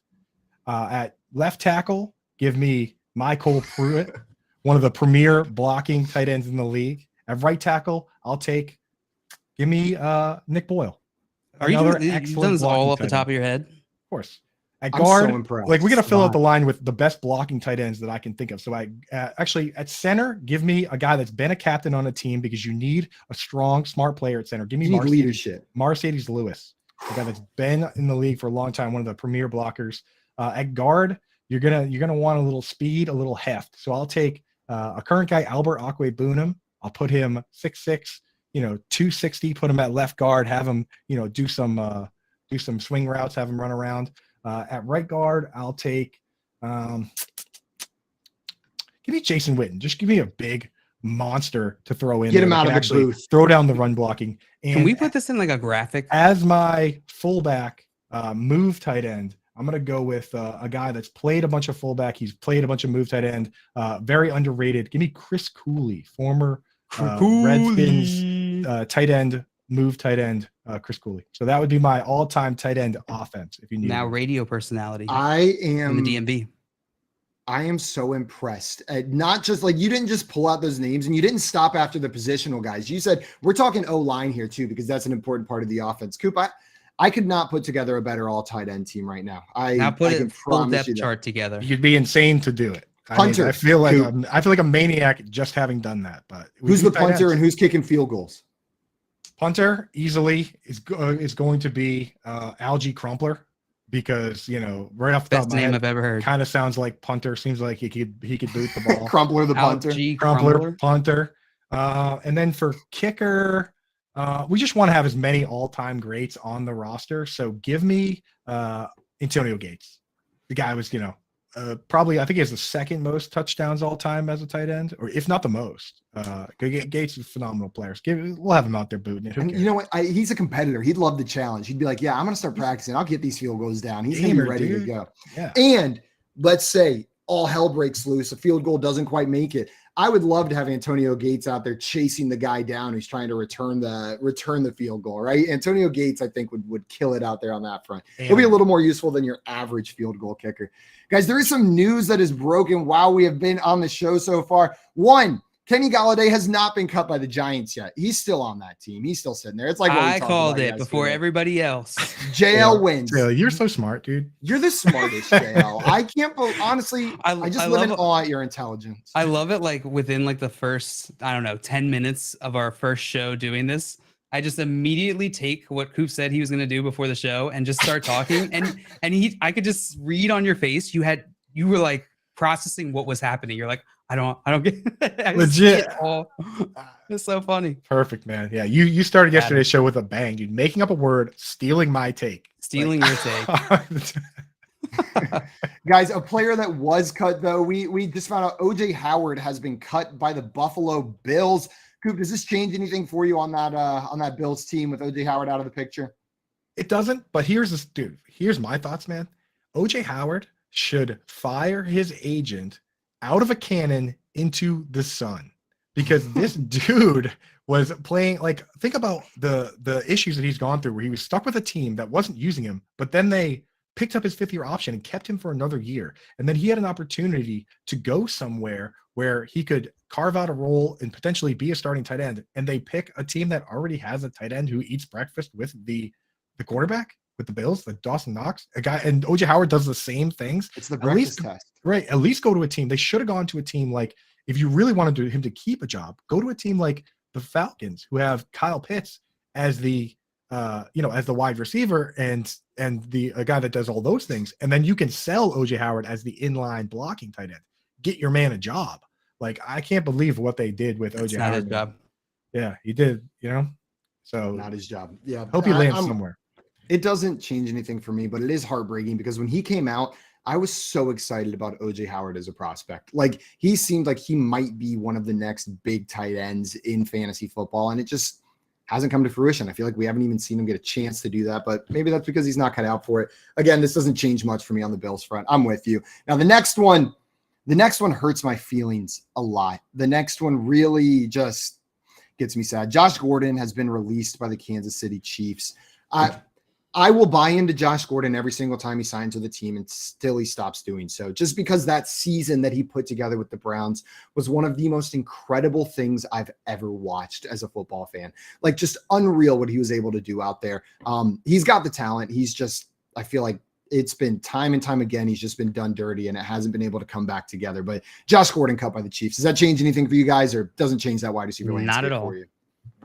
I mean, I'm excited after this to go see what Reddit says about that, because they love that dude. They do. Yeah, I imagine whatever post over there already has like 100 comments. It's probably been an hour. So I'm excited to go check that out. God, I swear every time Josh Gordon signs with a team, that like shirtless pic of him with the short shorts comes like all over Twitter. And if I wasn't bought in already, every time that picture comes up, I'm like, I'm in. I'm so in, because he's got flames tattooed up his legs, like above his shoes, and he's got muscles that I didn't even know existed. He looks like a cyborg. He looks like a Ninja Turtle, dude. It's unbelievable. That picture gets me so hyped every single time. That season was 25 years ago, Simon. I'm not. Yeah, that was 25 years ago, Jay. 2014, actually, it was that long. Man, if you watch those highlights, man, he carved up my Patriots something crazy that year. I think he had 200 yards. Did. It was ugly, boy. Hey, and then he came over to the Patriots for a little bit, right? You guys had the Josh Gordon era. Yeah, he was awesome. Guys, Josh Gordon jersey. Is that what you're wearing right now? Just pretend it's not Ben Coates. That's the exact example of one not to get. You know what I mean? Like. Yeah. Guys, another player who was just released. I don't know how much this affects fantasy, but Tevin Coleman was released by the Jets. No! Clearing up that back a little bit. JL, let's come to you first. What does this do for you emotionally and as a fantasy player? Pain. It does. It only gives me pain. Only for a moment. Tevin Coleman, what we could have been. Best of luck to you, my friend. Best before my eyes and curiosity. Did you like the back? I wanted to see how long you go for. I loved it. If you kept talking, I would have gone through as many lyrics as I know. I'm not even joking. I honestly loved it. I want that like all the time. Should that be like our intro? Yeah. Just Coop singing sad music in the background all week. Dust in the wind. While we talk about players that have broken our hearts. But it's a new song every day. Every day we get a new rendition from Coop. Sad, bad audio. Smash that fun button if you want me to sing a new intro. If you smash it enough and break it again, he will do it. Please be careful with the fun button. Don't break it. It's very fragile. Coop, does this do anything for you for fantasy? Does this clear up anything? Maybe make it just a little bit clearer for Breece Hall. Maybe make Michael Carter more of an option to draft. No, dude. If they were going to use Tevin Coleman, they would have used him last year. The rub was that he came over with. Yeah, he came over with Robert Saleh. He knew the offense, but they didn't utilize him then. They drafted a running back in the 4th, and then the second dude is dust in the wind. Dust in the wind. I wish Tevin Coleman was relevant right now, but he's not, and this changes nothing. If anything, maybe the ever so slightest little bit of clarity that they're fully comfortable running with Breece Hall and Michael Carter. They don't even feel like they need that third guy back there to smooth things out. But that confidence boost is completely and totally minor in relation to where those guys are already being drafted. One more thing, guys, before we hit the end of this show, one more thing I wanted to talk on is Lamar Jackson denied the Ravens offer for a $250 million guaranteed contract talks. Joe, you're the Ravens fan here. Do we have anything to worry about with Lamar Jackson in the contract talks, or do you think this is all going to get figured out? I do think it's all going to get figured out. This doesn't stand out to me as anything different than just like the normal gesturing or mating ritual that, like, so to speak, of that these quarterbacks and franchises go through. Not just quarterbacks, but these, especially the superstar players often go through with their franchises. I wonder if do these agents have just like a playbook? Do they have like an outline where they're like, all right, in April, tweet out or like remove all the links from your bio, remove any pictures of yourself with a helmet. Okay. And this, they have to, because that's all I see this as. I think Lamar and Baltimore will get it done. I mean, anything I've seen from Baltimore has been in support of that messaging of like, Lamar's our guy. I don't see them hedging really. I think this is just a matter of details. And they're a well-run franchise. We don't have to worry too much about it. Guys, that is going to be just about it for us today. Before we go, I wanted to remind everybody, we are ending, but the fun on Better Sports Network is not. Coming up right after us, Moose and Keith are going to be live from 10 a.m. to noon Eastern time. Then right after that, you've got Lunch Money presented by FantasyGuru.com coming on at noon. Corey Nando and Friends presented by the Mayo Media Network is coming on at 3 p.m. to 5 p.m. And then you've got Better Sports Live right after that from 5 p.m. to 7 p.m. There's a whole day of killer programming about sports betting, about fantasy sports, and about collectibles today. You're going to want to make sure that you do not miss out on. Guys, that is going to be it for us today on the Front Yard Fantasy Morning Show. We'll be back tomorrow and the next day, Monday through Friday, every day, 7 a.m. to 10 a.m. Eastern time, here to help you start your day off right. We are out of here for now, though. Thank you, everybody, for joining in. Appreciate you all. Keep smashing that fun button. Keep breaking it. Break it again. Break it. Smash, smash, smash. Bye-bye. First guest on anything, not to downgrade you, but yeah, no, this is great. Darren, if I can go back to this Mickey Mantle thing real quick, this $12.6 million, do you think that would have been like 20 if this happened like 6 months ago? This makes